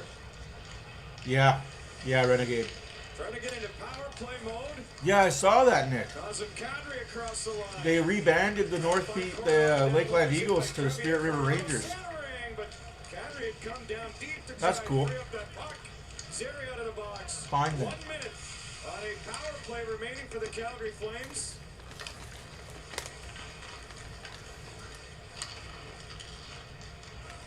Slow to get out of their own zone. Zeri off the endboards, freed himself up to get to that puck. Flames trying to set it up. Sharangovich reaching for it. Kadri couldn't get there in time. Flames will keep it in. Anderson at the point. Sailed that one off the tip of the glass and stayed in. I have family that still lives up there. Trying to find on the far side. Kadri has the puck come to him. Sharangovich won't be able to separate that from getting down the ice. It's where I went to junior high. 15 seconds remaining as Anderson drops it back. Shortened power play for the Flames as Sharangovich able to get in. Batted off of his stick, and Kaiser will send it down, and that'll just about do it. Now the Flames not able to enter that zone with possession, and no sustained pressure on that shortened power play. Kirkland across the Chicago line, but no further. Kuznetsov steps up on a puck. Plays The it trailer to park I Udall. used to live in got torn down, Shoots. And a save by which Spencer sucks, Knight. but Lundberg guides it to the line. Kuznetsov across to Uyghur, all the way back around. Kuznetsov comes in off the point. Huberdeau takes a look, throws it on a wraparound, stopped by Knight. Puck still available, and tied up with Knight was Justin Kirkland. Bedard cuts back. Back pressure from Kirkland, nearly stole. Then a wicked wrister by Burakovsky was blocked. Bedard up top shoots, that's blocked, knocked down in front, and Mackenzie Uyghur feeling that one. He's doubled over in pain as Uyghur, as Klapka lets it rip off the shaft of the goal stick of Spencer Knight. And the follow-up from Kadri went off the backboards. I was wondering who the Knights were. Bertuzzi nearly had that. I was wondering who the new Knight team was. That's Had to cool. go off his skate. Yeah. Anderson will stretch Fort it St. out. John has a team as well? Moving in. Man. Cuts through the middle, drops off. Anderson shoots off the post. He struck iron. Did Rasmus Anderson that close? The goals in back-to-back games. More. That's offside. Go the Hawks.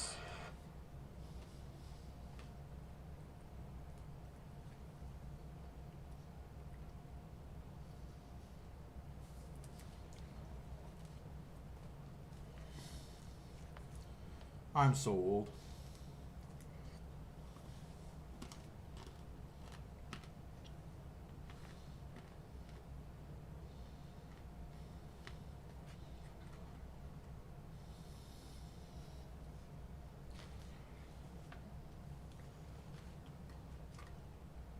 Dawson Creek.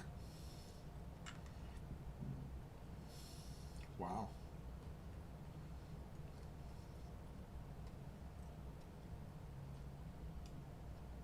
Jesus, Murphy, Dawson Creek is big team.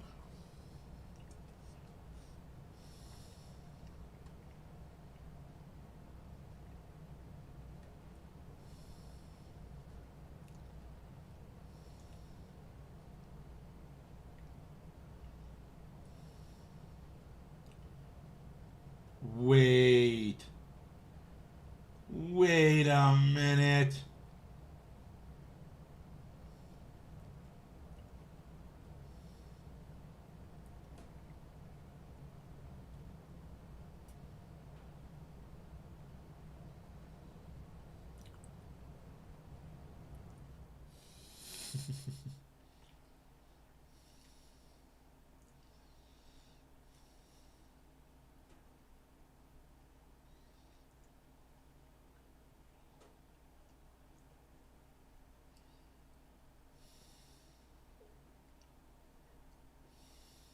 Wow.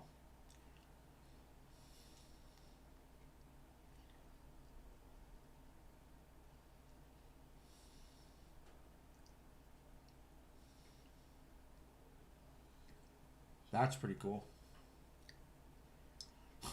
Fox Creek is 2-9-1. God damn.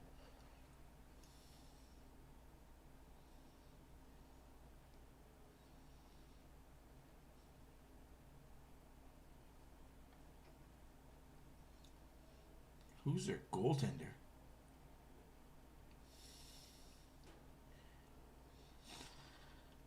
Wow.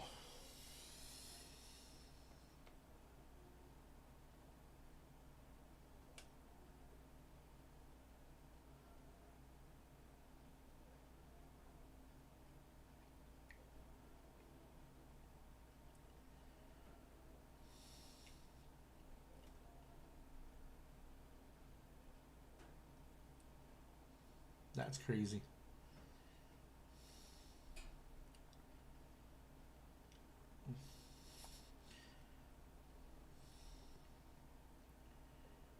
Stephen Pratt plays for the Eagles? Good Lord. I know his mom. I mean, I shouldn't say it that way. We went to school together. That's pretty cool. Spencer Knight going to be number 1 goalie in the league soon? I don't know. Sideboards, Bertuzzi Not with the Blackhawks. Psycho one back. Murphy takes a hard hit from Klapka.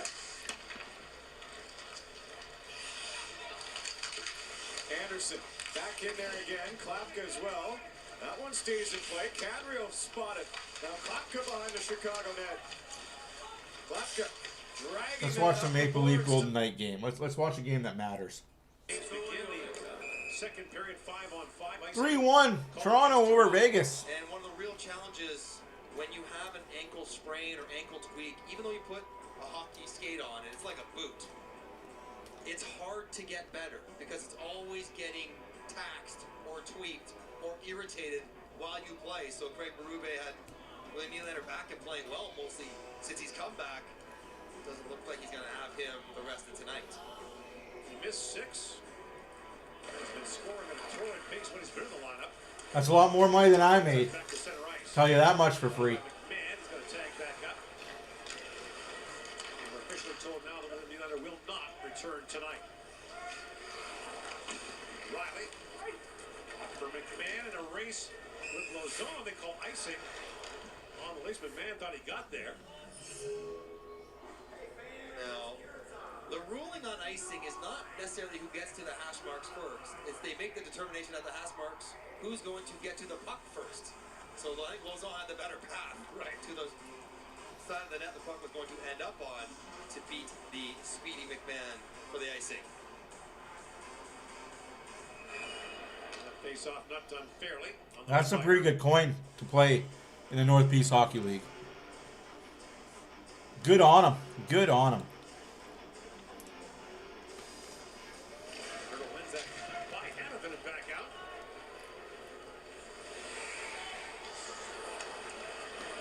One of the many additions, high-profile additions the Golden Knights have made over the years.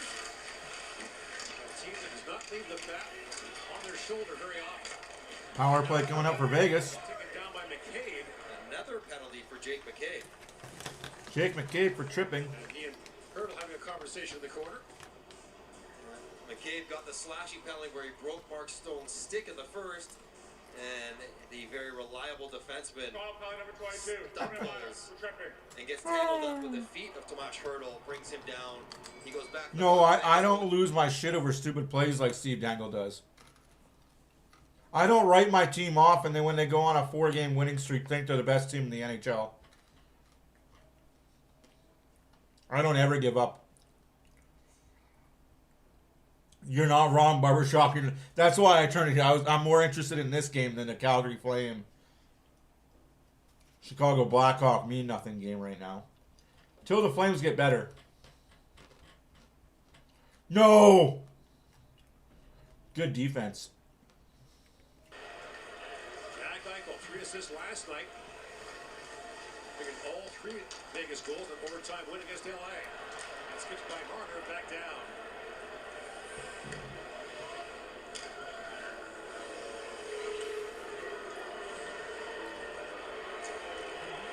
Leaf fans in attendance giving it to Marner. Leaf fans in attendance booing Mitch Marner. Maybe a taste of what's ahead. Can you imagine that?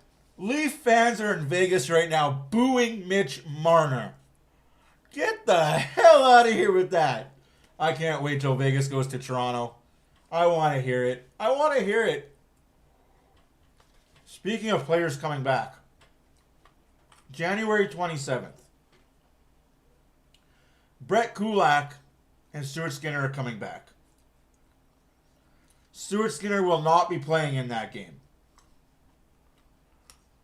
Expect to see Seeloss versus Jari in that game. Brett Kulak, however, will be playing in that game. A standing ovation and a video montage are going to happen for both players.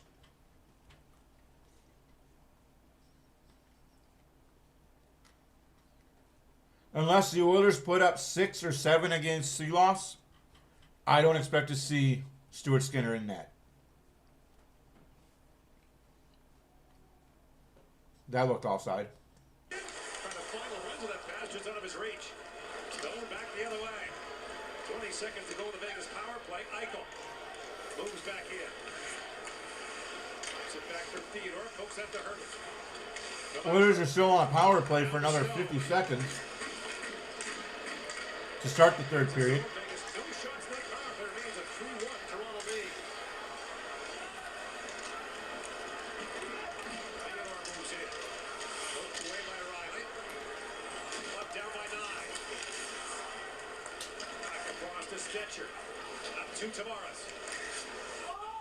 Offside. He's going to retreat for a delayed offside. And Hannafin has it back. Up for Reinhart, puts it back down to his zone. Brendan Coleman goes back here. 22-year-old for Kitchener. Here's Coleman on. Spun around there by Myers. Yeah. And Reinhart spins away from Ekman Larson. Ekman Larson up for Nyes. That pass knocked down by Hannafin. Here's Korzak with Hannafin. Looks ahead to Marner. Up for Riley Smith. Bounce it back to Marner. Over Dorothea. Back to Marner. Pass picked up by Robertson. Nick Robertson. That's not what happens, though. Waved off. It's not quality content, Barbershop. It's not. And 1,000 out of 1,000 Maple Leaf fans will tell you it's not quality content. And he doesn't get paid for it. He gets paid because of the ads that he does and his podcast that he does. And the fact that he's a former Toronto Maple Leaf worker. But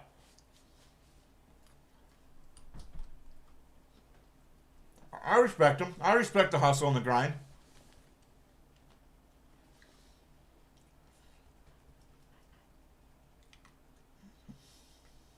He's been doing it for a long time. 19 seasons, man. Can't be upset by that grind. That's a grind.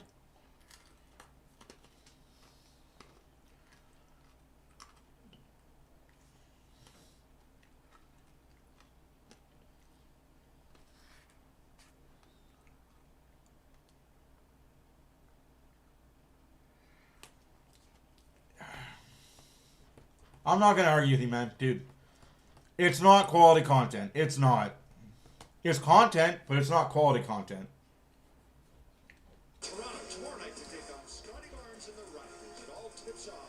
But don't take my word for it. Go ask any Maple Leaf fan that actually has content out there that's worth watching. Most of them don't like him. Let me just put it this way. There's a reason why the Maple Leaf organization themselves have told that guy to stay away from their locker room. Have told him and his podcast to stay away from the Maple Leaf players in the locker room. Quality content, right? But that is the aspiration if you're a Canadian content creator, to be like him, apparently. I just... The weigh-in was today, he will fight Jesus Olivares on Saturday night, putting his 7-0 record on the line. We wish Ethan luck. That's a poster for the fight, and a couple of poster boys for success for Edmonton are Darnell Nurse, Jack Russell, You say so, man. Louis DeBrusk, and Jack Michaels. Far too kind, Gene. As the Oilers and the Islanders load up. It's a shtick for that. It's all fake and it's all a shtick. You're absolutely right about that, Renegade. None of it is real, which I find freaking hilarious. In this exact situation, in back-to-back games, that's tied after 2. Nashville now 10-1. Like I said, I won't speak ill about him. He's done the grind. He's put in the work. 1 goal wins. Baggio wins. He's earned it. Oiler power play for the first 42 seconds. So that face-off win, Louis. Baggio was erased. And because of that, play by Nugent Hopkins, it allows McDavid and Draisaitl to charge their way in from the right-hand side. Bouchard to Nugent Hopkins. You never know. Maybe first to 1 wins tonight. Draisaitl, McDavid feeds Bouchard. Not quite in position for a one-timer there. Here's... No, don't even use those names on this channel. Scores! Evan Bouchard! Don't use those names on this channel. Both those guys are fakes and phonies. I don't even fucking care. They're both fake and phony. It's Bouchard. Bouchard sure of this? I've met them both fake and phony. The players aren't sure. The light went on. But when Bouchard is hesitant, Louis, that's, if you're an Edmonton fan, cause for concern. I mean, this was a rocket of a wrist or two from Bouchard. Didn't quite get the one-timer away. Gets his puck back, and he goes up over top of the shoulder. Whoa! It thought about crossing that goal line, Louis, but I don't think it did. Bar. Wow. And that's why they reacted the way they did. The players always have that hunch when they're on the ice. Bar down to the ice and out. Backspin on that one. And for Evan Bouchard, he's like, how is that possible? And did you see the spit? That puck took a peek across the goal line and said no. You can type his name. I don't care. Not going over. He knows how I feel about him. I've talked to him. Always has been. And this one here could have gone either way, but just He knows how I feel about him.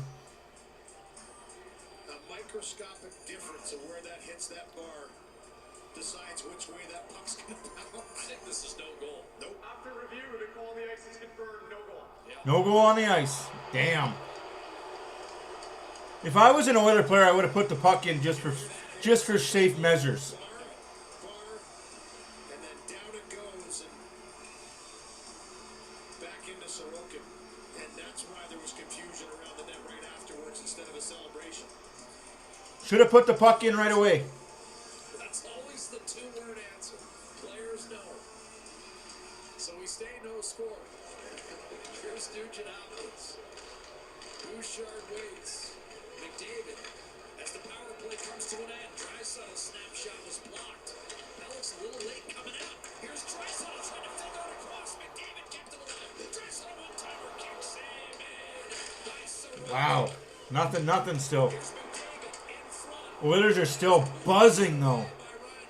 That's why, as a player, you never give up on the play. Somehow dodging.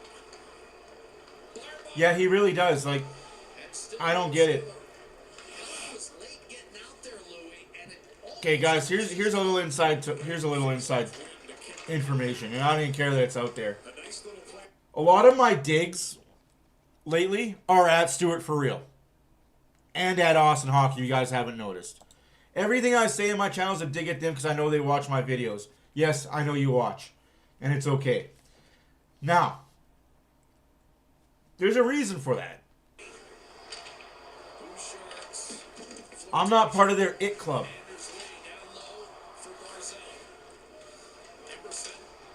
I didn't go out and get a sponsor when I started hitting big numbers on TikTok and everywhere else. I didn't start asking for people to donate me money and send me money and help me. Notice how I've never asked you guys for that? Not even once?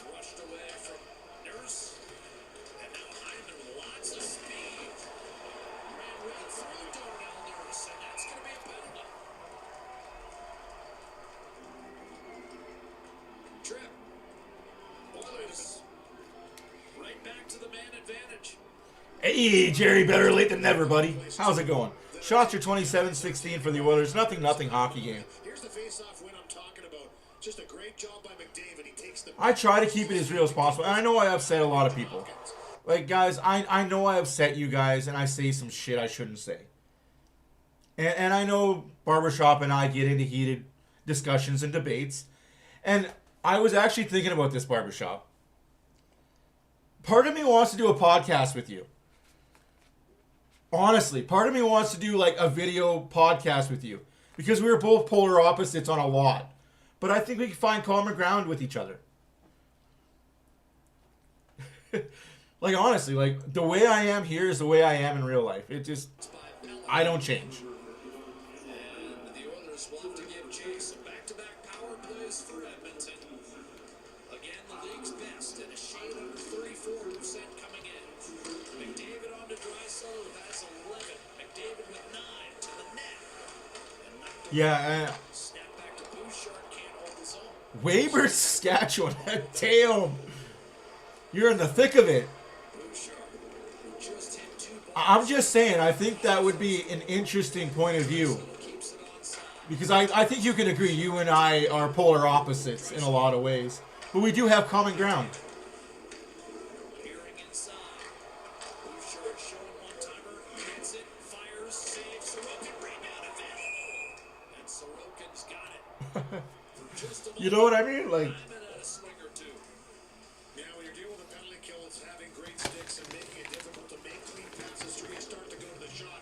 And that's where Bouchard is so effective. yeah, crap weather for sure. He likes this one. This is a good save with the glove. Is it as windy there as it is here? And Hyman has one chop and a second chop at it before getting taken down by Cizikas. Good save, though. That first pass by Bouchard right there with the glove. More of a knockdown by Sorokin. Islanders second in the league with 16 shutouts, including 4 by Sorokin. Nugent Hopkins to McDavid. Drags in front and cleared by Holmstrom. Left for Bouchard by Connor Ingram. 50 seconds on the penalty to Heineman. McDavid around Cizikas. Off to Bouchard. Draisaitl. Shot was blocked by Pellick. Rebound. Corralled by McDavid. Islanders had a chance to clear. Don't get it done. McDavid. And he ran out of real estate. Cizikas there to choke the play off. But Hyman kept it alive. Damn. McDavid again. That's way windier there than it was here. Bouchard. McDavid. Shot. Save. Sorokin. No rebound. 21 seconds left in the man advantage. Let's see what Chris Knobloch elects to do here. No real motion towards the bench. Great work here by Hyman. This is what power plays are all about. You have to win those loose puck battles. Hyman, one of the best. The podcast you love to disagree with. Again, coming from up We'll piss both sides of the aisle off there, Barbershop. final seconds here. He tries to test blocker side. Maybe trying to slip it under the arm of Sorokin, who squeezes that one tight. Might as well piss every Oiler fan off with all our opinions. Here with his 4th shutout, he passed Chico Resch for the most in the history of the New York Islanders. How many had that? Chico instead of Billy Smith. One of the great characters in the game. Chico. Great guy. And that'll be no goal on the second power play for the Oilers. Expect a penalty coming up for the Oilers. Out of time here. Lost the kind of poke checked away, and here comes New York. Pajot to Holmstrom. Pajot loads, trying to dish, then got it back and lost it. Maybe one extra pass. What a defensive play they made there. Around the boards. Was that a Roslovic defensive play? He had a 26-goal season. Damn. Playing in shorties one year. That time maybe too deferential. D'Angelo to Matthew Schaefer. Launched it ahead looking for Duclair. Nurse drills it up the left-hand side. Nearly 5 minutes gone, third period. Shots are 29-16 for the Oilers. Oilers are 0 for 2 on the power play. 15 minutes left to go in regulation. Nothing. Hockey game. It's what you expect when you watch Oilers like Islander hockey, right? Islanders without their leading goal scorer in Bo Horvat. He was the one that had the natural hat trick in that first matchup between these two teams. A 2-1 lead for Edmonton in the second period. And then 3 straight goals by Horvat to win that one 4-2. Here's Barzell. Hard short side. That might have dinged iron. Looked like it did. Shot from distance by Mayfield, flutters wide and taken by Lazar. Wristed around the boards. Mayfield there to cut it off for New York. Lazar inside position on Boqvist. Ritchie came over to help out, but too much traffic coughed it up to Kapanen. Boqvist got it over. Shabanoff off the left-hand side. That didn't exit initially, but now Shabanoff with 5'9", 175-pound water bug. Hyman a shot, and that just missed. Boy, he had the left side open. Battle for the puck. Stastny to Wallman. Guided ahead for Kapanen. Smartly on to Draisaitl. Up and close to Draisaitl. Step and jump. And that just missed by Knowledge. He got that shot away in a hurry, too. Yeah. Had some steam on it. We'll see how Saturday goes, though, Nick. For Draisaitl in his last Honestly, a lot is hinging on Saturday. 5 goals on the year. Once A lot hinges on Saturday. No surprise, but Colson to Draisaitl. Over on his stick, kicks it back. Ekholm over to Bouchard. Here's Kapanen. Ekholm steps up to the net. Wrap around, and Draisaitl denied by Sorokin. Lofted the other way by Durant. You don't see Draisaitl wrapping that puck around too often. That was a good attempt, though. Hyman in from the right-hand side. Well, we've seen Bouchard go bar. Barzell nicked the crossbar, and now Kyle McLean on to Cizikas. This is the Oilers' fourth line. Shoveled in front, picked off by Nugent Hopkins. Edmonton with its top line out there. McDavid races in, drops it for Bouchard. To his right, shoots, and that went off the breastplate of Ilya Sorokin. Now you've got McDavid, saucer to Ekholm. Nugent Hopkins in front, deflected. Taken by Bouchard. D'Angelo burrowing inside is McLean, and he's able to get it out. Fourth line gets the puck in deep, they'll change.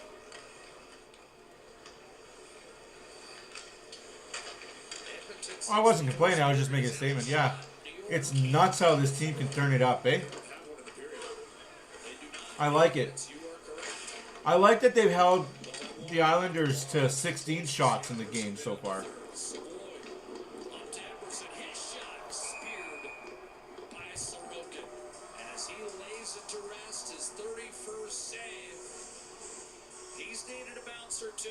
Connor Ingram sees Barzell. Try iron. And then Draisaitl going wrap around, and still we've got a 0-0 tie.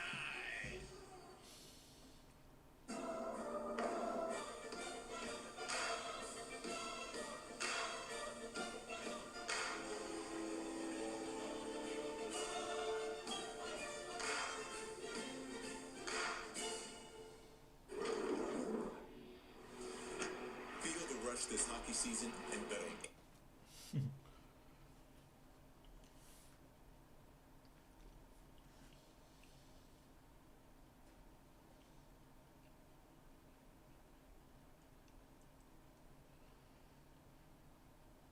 I mean, they had 4 shots in the second period. They've had nothing in the third.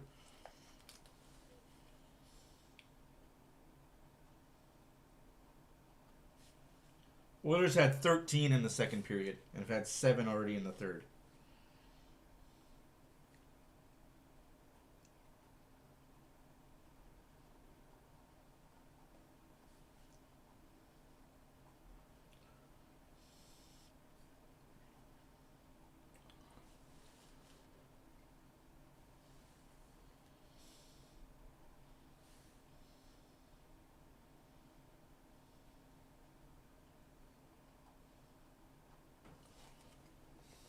Hey, how's it going, Marcus?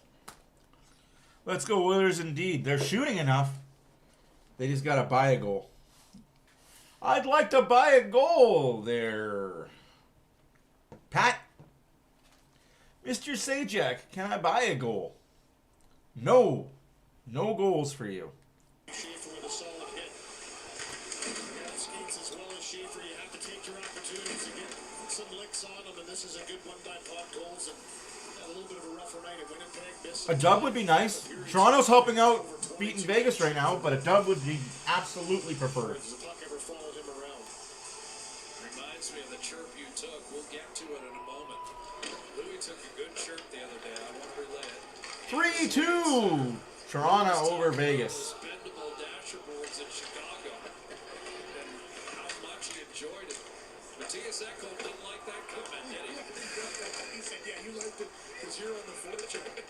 Not so fun for defense who are receiving those hits, but yeah, the old Chicago Stadium and those boards that just had some give. Super exciting. Andrews Lady Cross ice broken up by Rossman. Isaac Howard. Have fun, buddy. Enjoy the game. Win one for the Oilers. Post a shutout tonight. Carve it out of there. There's a steal. Win that? Wow. Make changes on the fly. 11 minutes to go. 49 scoreless in the books. 2 power plays for Edmonton. Jake Walman hard up the left-hand side. Islanders Oilers are dead last in the league on the power play, just in case you're wondering if they'll try to even out the marbles here in the final 10 and change. Lifted by Stastny behind Pelech. And what do we have? Is this delay a game? Delay a game for the Edmonton Oilers. I think it is. This went right over the glass. This period brought to you by Legacy Heating and Cooling. Review it. I think it went off a stick. No interest for 1 year. Well, this was called from pretty far back. If he's inside his blue line, that's the key here. Well, this was called from pretty far back. Right. And it was the back official. Yeah, he's He's inside. the one that called this from back right here. You can see him blow the whistle. Sorry, that's not. That's Grady Hamilton back here that was the one that motioned. You can see him pointing from the offensive zone. A pretty good angle on it. Here it goes from distance.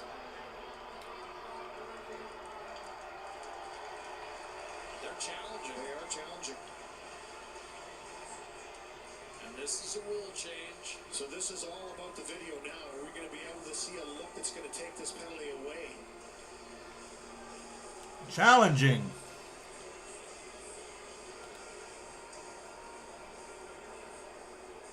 This is where light plays a factor. Coach's challenge. Because And sometimes that's it a big goes in deal, that you know, you say that, the dark backgrounds in buildings make it very difficult to pick a puck up. And sometimes for the players too, it gets lost in that shuffle depending on what people are wearing. quick review here. Coach's challenge brought to you by Specsavers. Should have gone to Specsavers. After Coach's Challenge video review, it was determined that the puck did deflect off the glass. No penalty. Coach's challenge accepted. Somebody's going to argue that it didn't go over the glass directly when they know maybe they have. But I will say this, Spencer Stastny came over pretty calm. Oh, you can definitely tell it bounced off the glass. Damn. He releases this with the backhand. It's sharp. Oh, yeah. The glass and up What are you watching there, ref? that glass and still find its way over. Kind of amazing how it can, Oilers got away with one. Let's capitalize now. like we saw earlier. Capitalize. Pretty quiet in the building while they were reviewing that one. Specsavers reminding you to keep your eyes healthy with regular eye exams, including an OCT health stamp. So a successful Specsaver challenge, and now Duclair across to Barzell as we stay 5-on-5. And New York still is not out of power play as we approach the midway point of the third. Gotta love that. Islanders Oilers got lucky there. goal in this 10 minutes left to go in the third period. Nutting is your score. 32 shots for the Oilers. 16 for the Islanders.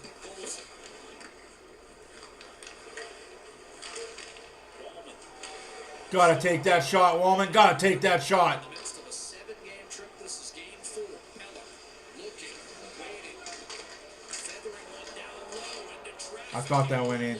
I thought that was a goal. I almost cursed. That's too hard, and Duclair frustrated with himself. Pelech will change, and it's Schaefer who ends up retrieving that puck with McDavid on it, and he turned it over to Hyman in front for Nugent Hopkins. Could not get there, and now it's launched ahead.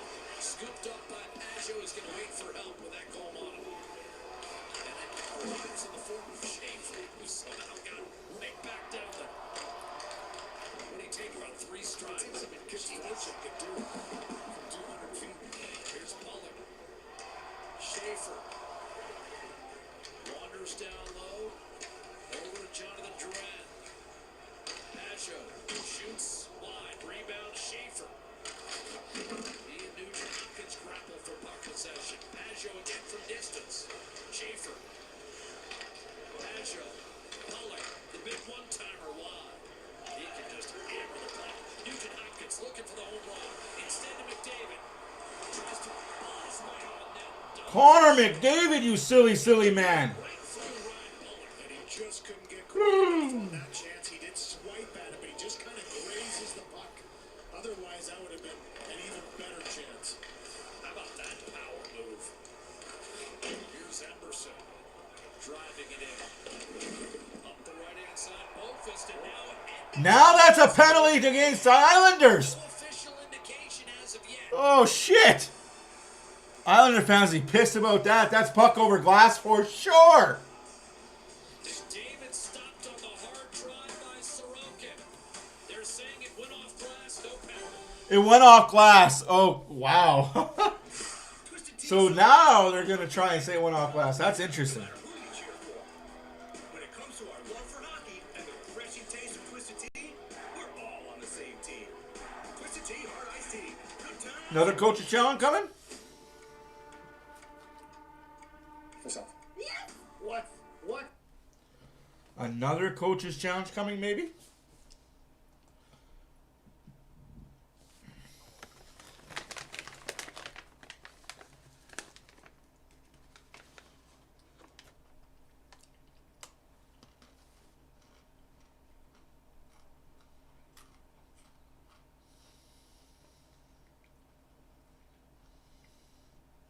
Can you imagine?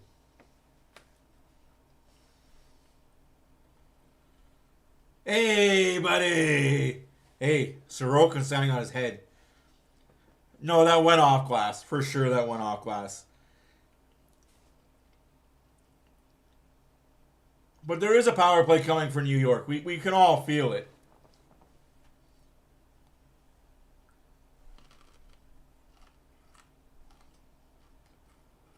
I agree with you, man. I totally agree, Barbershop.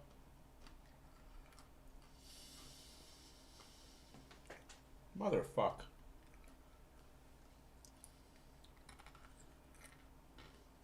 I hope so. I hope so.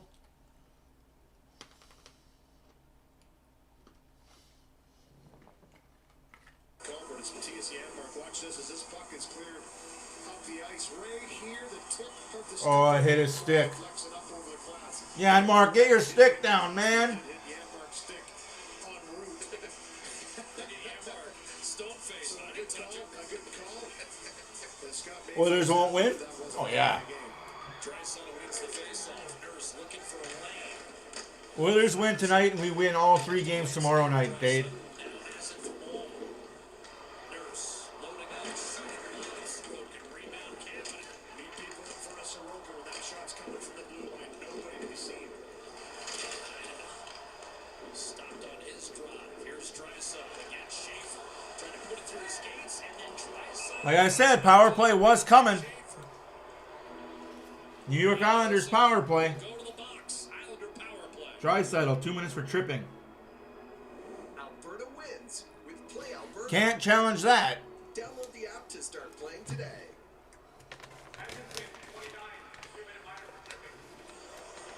First power play for the Islanders coming up here as Draisaitl tries to put this through the legs of Schaefer. Good job to close it off. Use the skate, and as Draisaitl's trying to fish that out, just take Schaefer down. As he gets a stick caught underneath the left leg of Schaefer. First power play for the Islanders, 0 for 2 for Edmonton. And still no shots in this period yet. There you go. Islanders have 0 shots on net right now. Area shot on goal for the Islanders. Right? Power play dead last in the league at 15%. Schaefer They just snapped Ekholm's stick in half and no call. Interesting. Holmstrom, who's tied with Bouchard for the league lead among defensemen in power play goals with Evan Bouchard. McDavid just gave him the stick. Better for a defenseman to have it. Barzal shot wide. Holmstrom, hard rim, and that ended up out of play. Offensive zone draw coming, and considering it's 5-on-3.5, not a bad break for the Oilers. That is a great break for them because this one just... Yeah, Epic, you're not wrong. But he wasn't meaning to trip, he was going for the puck, and guy just blocked the puck with his skates, put it into the penguin crouch, and down he went. It just goes off the tip. It's almost a double tap. That puck gets up on edge and just rips up wide of the net. Schaefer will score? Not Matthew Schaefer. No way. I love Matthew Schaefer, dude. Other zone draw. McDavid wins a clutch face-off, and Oilers bang it back down the ice.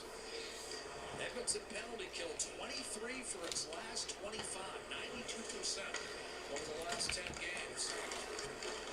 So they're now 12th in the league. That's as high as they've been all year. Barzal skitters his way in. Schaefer across one-timer. Huge save by Ingram. First shot on Barrett, and Connor Ingram comes up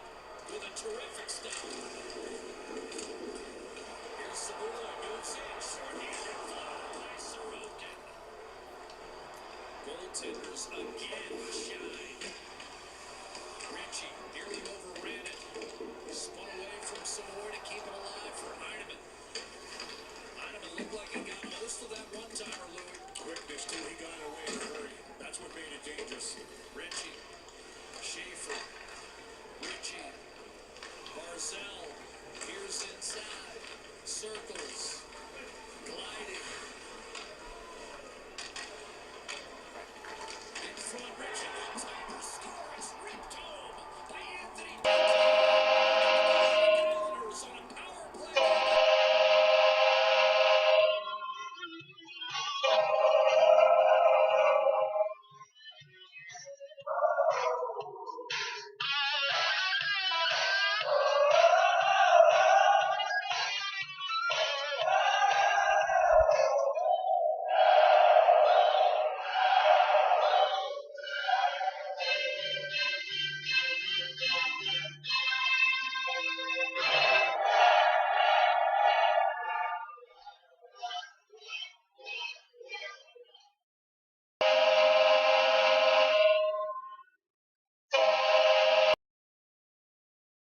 No, what about Kyle Tucker? On their first power play of the game. I heard that 2 teams offered him $50 million per year. So New York, which had been 0 for 7, That's not on Draisaitl though. Like, bangs one home, and it's 1 and the game's not over, Jodes.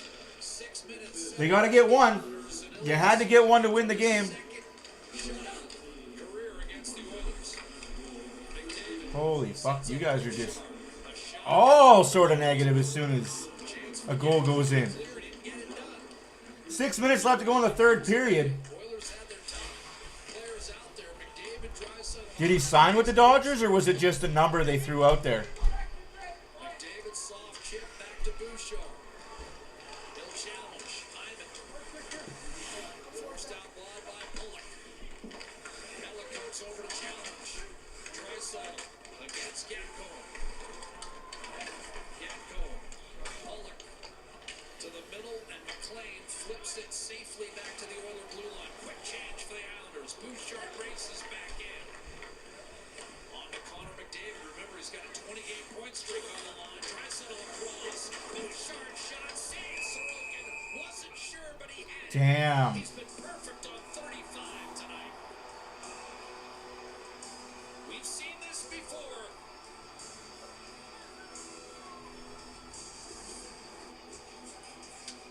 To clear the celebration.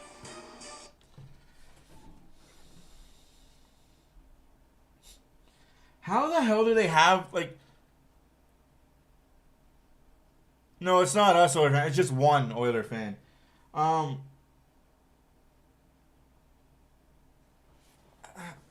the hell do the Dodgers keep getting away with going so far over the cap? I'm telling you, man, there's going to be a lockout in MLB, and it's going to be a long one.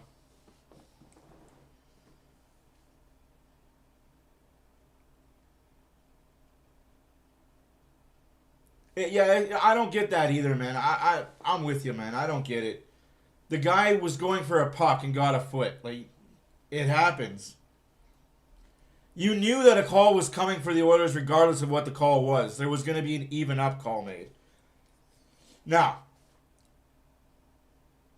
yeah, we know there's a lockout in the MLB coming, because how can one team defer over $200 billion? Oh, we're just going to defer. That is the stupidest thing I've ever heard. Defer. So is the player getting money or no? Is he playing for free? If all the money is being deferred, are they playing for free? That's ridiculous, man. Well, I guess Bo Pichette's staying a Blue Jay. That's the positive.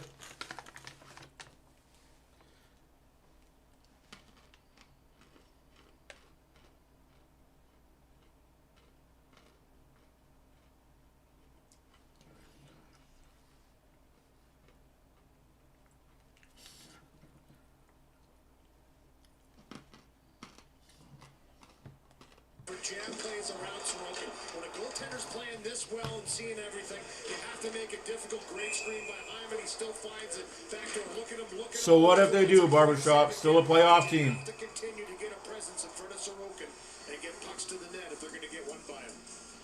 Shots 23-6 Edmonton since the first period. But Sorokin shutting the Oilers down through now 55 minutes. McDavid to Draisaitl in front, deflected puck. McDavid able to reel it in finally. Send it over to Draisaitl. Hyman, Bouchard, and Echo. Edmonton's power five on the ice. Draisaitl pressure from Pajot. Took it away effortlessly. That's the problem, man. We expect greatness in Oiler Nation, apparently. Power play goal. New York's taking a 1-0 lead. Matt Barzal, by the way, picking up his 500th career point. The 8th member of the class of 2015 to do it. Of course, McDavid heads that class with 1,100 plus. Sent up ice. I race to the puck. Ingram comes way out. Two clear centers, and Lee can't finish. Stuck on 299 goals. Ingram a little bit aggressive there. Pellick. D'Angelo a shot. Save Ingram. Juicy rebound. Forked out by Echo. And now McDavid will challenge. Pellick and D'Angelo pulls up. Draisaitl backs off. It's Roslovic who feed him. They try to tuck it short side and it stayed out. Islanders under duress now with 3:45 to play. You've got McDavid and Draisaitl still out there with Roslovic. Funneled up the boards. Duclair, big swing, but held in by Wallman, who outreached him for the puck. D'Angelo. Duclair another chance to clear, and Roslovic erased that. It's Nurse from Draisaitl. They'll leave it for Connor McDavid. D'Angelo on him. Barzal pressure. Wallman holds the zone. And Edmonton won't let New York out. Little reverse puck by Draisaitl across in front. Fanning one-timer Hyman. Wallman shot. And then pinball wide. He's been active tonight. Pellick had a chance to move it. Anders Lee nudged and got it out just far enough. Quick change Islanders. Savoy in front. Roslovic. D'Angelo all over him. Still out there. And shovels it successfully. 3 minutes left to go in the game. 35-19 shots for the Oilers. 1-0 Islanders. Power play goal scored by Duclair. His 9th goal of the year.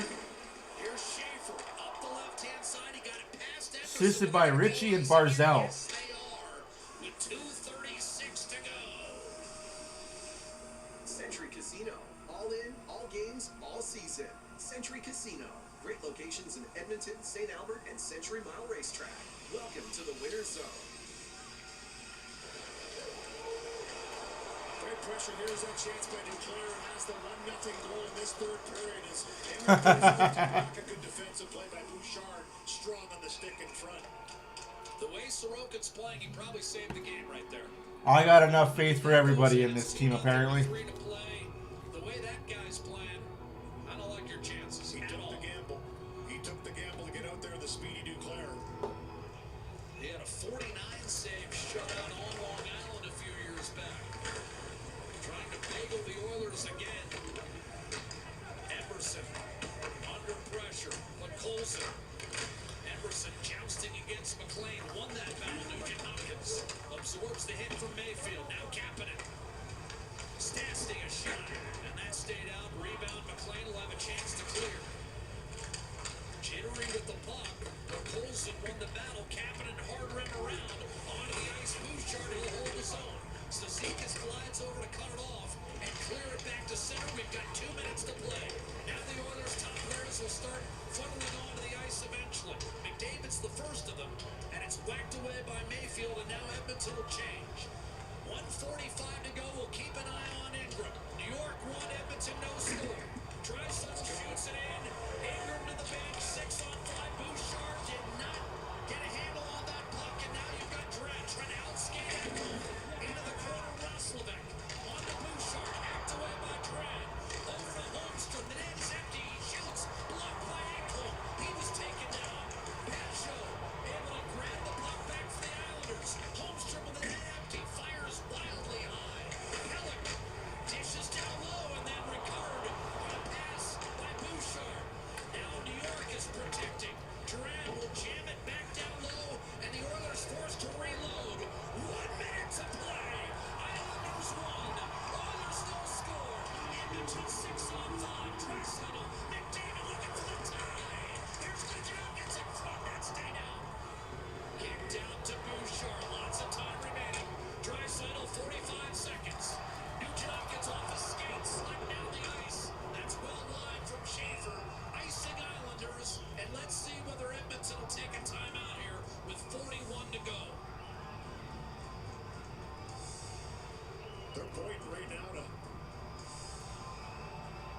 the face-off. I don't know if they're just trying to buy a little bit more time here, but that shot was a reaction from Schaefer.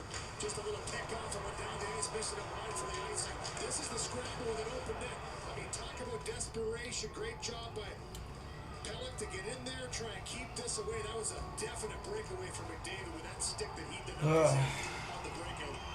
But a strong defensive game. Off the face-off, won by Draisaitl. Here's Ekholm. McDavid looking at time crossface. One-timer, and that stayed out and hit the post. Islanders don't get it out initially. It hit the fucking post. Blue shirt went blur earlier, and now Draisaitl denied. We've got 20 seconds remaining. Driven in by Ekholm. Here's the finish. Schaefer can't clear. Draisaitl follows up. Nugent Hopkins around the boards. Ekholm back down low to McDavid. He looks and centered. That was tipped. Ekholm, McDavid, Barzal. Lifted up. What are you talking about? The Islanders are second in their division.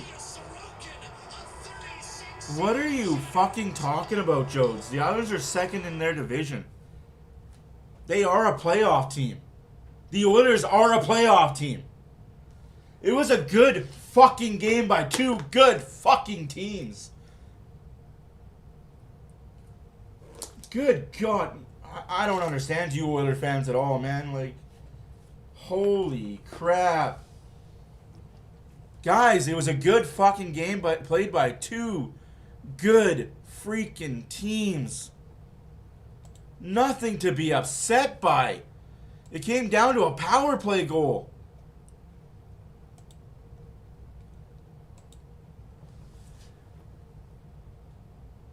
Like, a fucking power play goal you guys are upset about. Oilers had 2 power plays and did skadoosh on them. Sorokin played a hell of a fucking game. Ingram played a hell of a fucking game. One team had to fucking lose, you idiots. The fact that you morons just bitch about everything that doesn't go your way. Fuck. Good God, you guys are terrible fans. Just terrible fans. Like, you belong on Oilers Nation with Stuart for real and that other whiny cunt. I'm sorry, but Jesus Christ. You just witnessed a great freaking hockey game that was nothing going down in the final 5 minutes of the third period.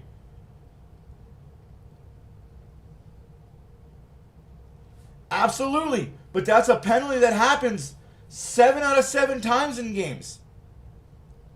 He was doing a deke. The guy closed his legs on the puck. It wasn't like he purposely slew-footed the guy, purposely tripped him on his freaking face. It wasn't a blatant trip. It was a guy poking a puck. If you're upset by that, then be upset that every time that happens to an Oiler player, it's not getting called.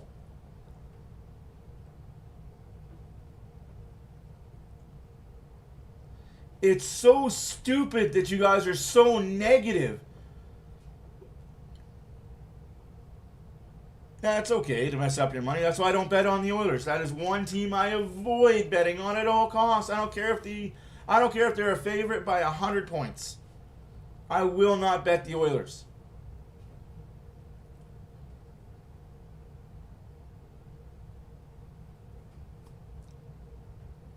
Say what you want. It was a great game. Like I said, I don't know what kind of hockey you like to watch, bud, but that was a great game by two really good teams. Like I said, you belong on other channels, dude, if that's honestly how you feel. You belong on other channels where you can be the negative Nancy and you feed into the host being a negative cunt. But that's okay.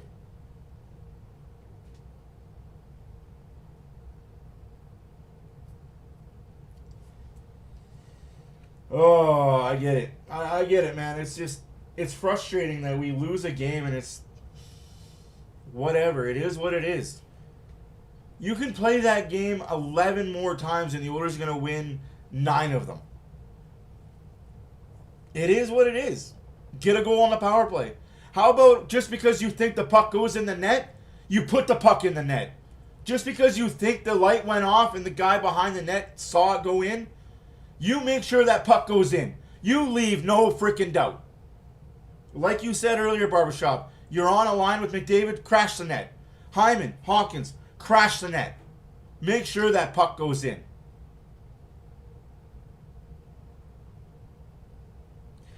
Yes, I will be streaming on Saturday, 8 o'clock. Game in Vancouver. Hockey Day in Canada. Sunday, obviously, I will not be available. It is against the St. Louis Blues at 6 o'clock. And then there's a light week next week.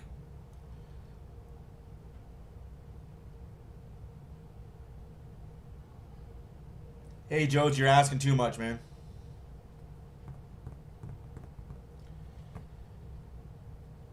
Pay attention Saturday. Please, everybody pay attention Saturday. It may be the last game for Calvin Pickard in an Oiler uniform. Although, this may have been the last game for Connor Ingram in an Oiler uniform. That's all I'm saying. Cliffhangers are great. My name is Matt for OilersFanReaction. If you don't like that type of hockey, you're not a hockey fan. If you do not like this type of hockey, you are not a fan of this great sport that we call hockey. The greatest sport in the world to me and many others.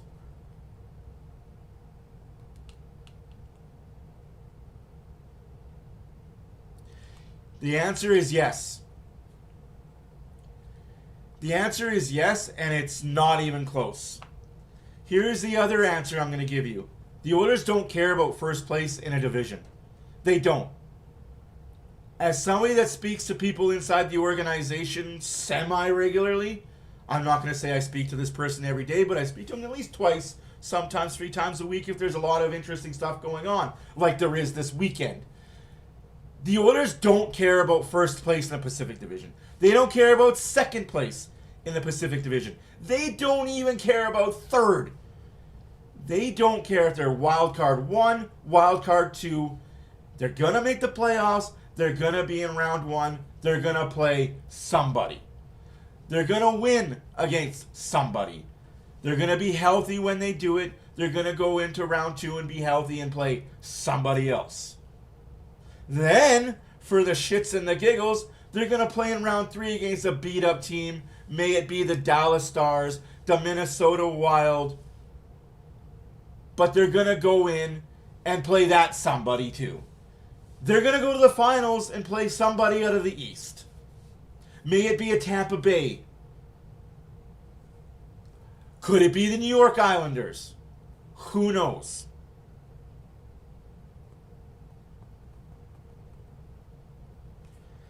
It doesn't matter. This team has shown they don't give a fuck about the 82 regular season. They don't care. Don't ask me why they don't care. They just don't care why they're playing 82 games. This team cares about winning 49 of them. They win 49 games, they're in the playoffs. They don't even have to win 49 games. Get to 85 points. They're in the playoffs. Overtime points are a beautiful thing. Thank you, Gary Bettman, for letting us have loser points, because that's the only reason why Vegas is in ahead of us for the division right now is loser points. They're not. Colorado's out in round 1. I hate to break this news to you guys. Colorado's a regular season team. It's okay, though. They're allowed to be. Just like the Jets are a regular season team. The Toronto Maple Leafs, a regular season team.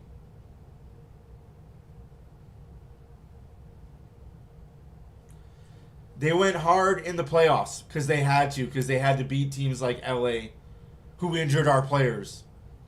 Like Dallas. Like Vegas, who injured our players. I honestly think this is the year the Oilers are just going to relax and know no matter what happens, they're making the playoffs.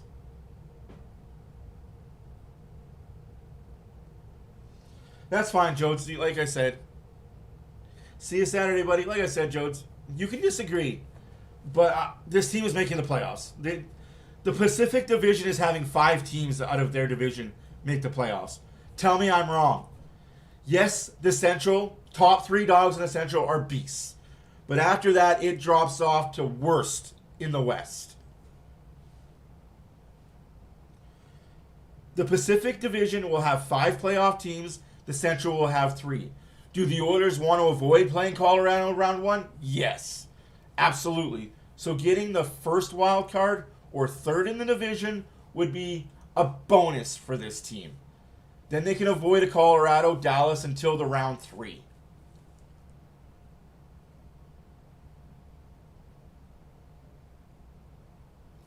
Thank you, buddy. Like, I'm not mad, I'm not upset, and neither should you guys. It sucks to lose. Yes, nobody likes to lose.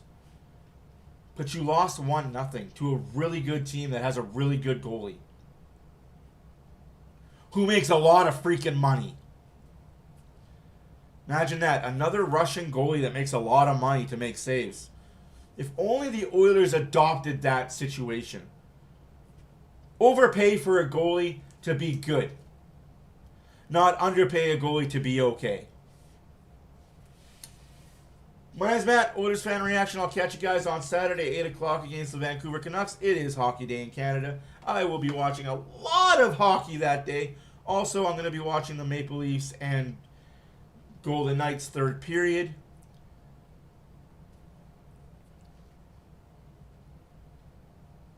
Yes. Yes, yes. You are going to see Auntie Lynn on Sunday. I will see you next weekend. Enjoy your time with Auntie Lynn. Enjoy your days, guys. I will see you Saturday. I will be on a little bit later tonight, Epic, to play some Chell. I need to update my guy. I need to get that Connor McDavid 97 overall glitch card. Any whoosies, take her easy, guys. My name's Matt. So, subscribe. We want to get to 500 before the end of the year. We're at 305 last time I checked. I don't check daily. The Dodgers got him. Yeah. And lockout coming next year because the Dodgers can't keep putting deferred money. Again, I don't know. I don't follow enough of MLB. To me, when you defer, that means you're not being paid. As a player, you're not being paid. You know, like, I'm deferring my contract. So what does that mean?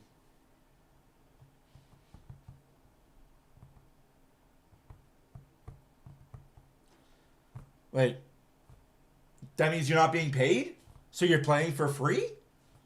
That doesn't seem right. Yeah. Enjoy the MLB lockout when it happens, and it's going to be a long one. It won't be a season. You could lose 2 or 3 seasons. Thanks to the Dodgers. We thank the Yankees in the 90s for the lockouts because of the way they were doing it. So we can thank the Dodgers for this one. Good, bad, or indifferent. It is kind of the Dodgers' fault. Any whoosies? You guys enjoy the rest of your night. Enjoy tomorrow. See you Saturday night. Toronto's up 4-2. Vegas is going on the power play. Third period. Deuces.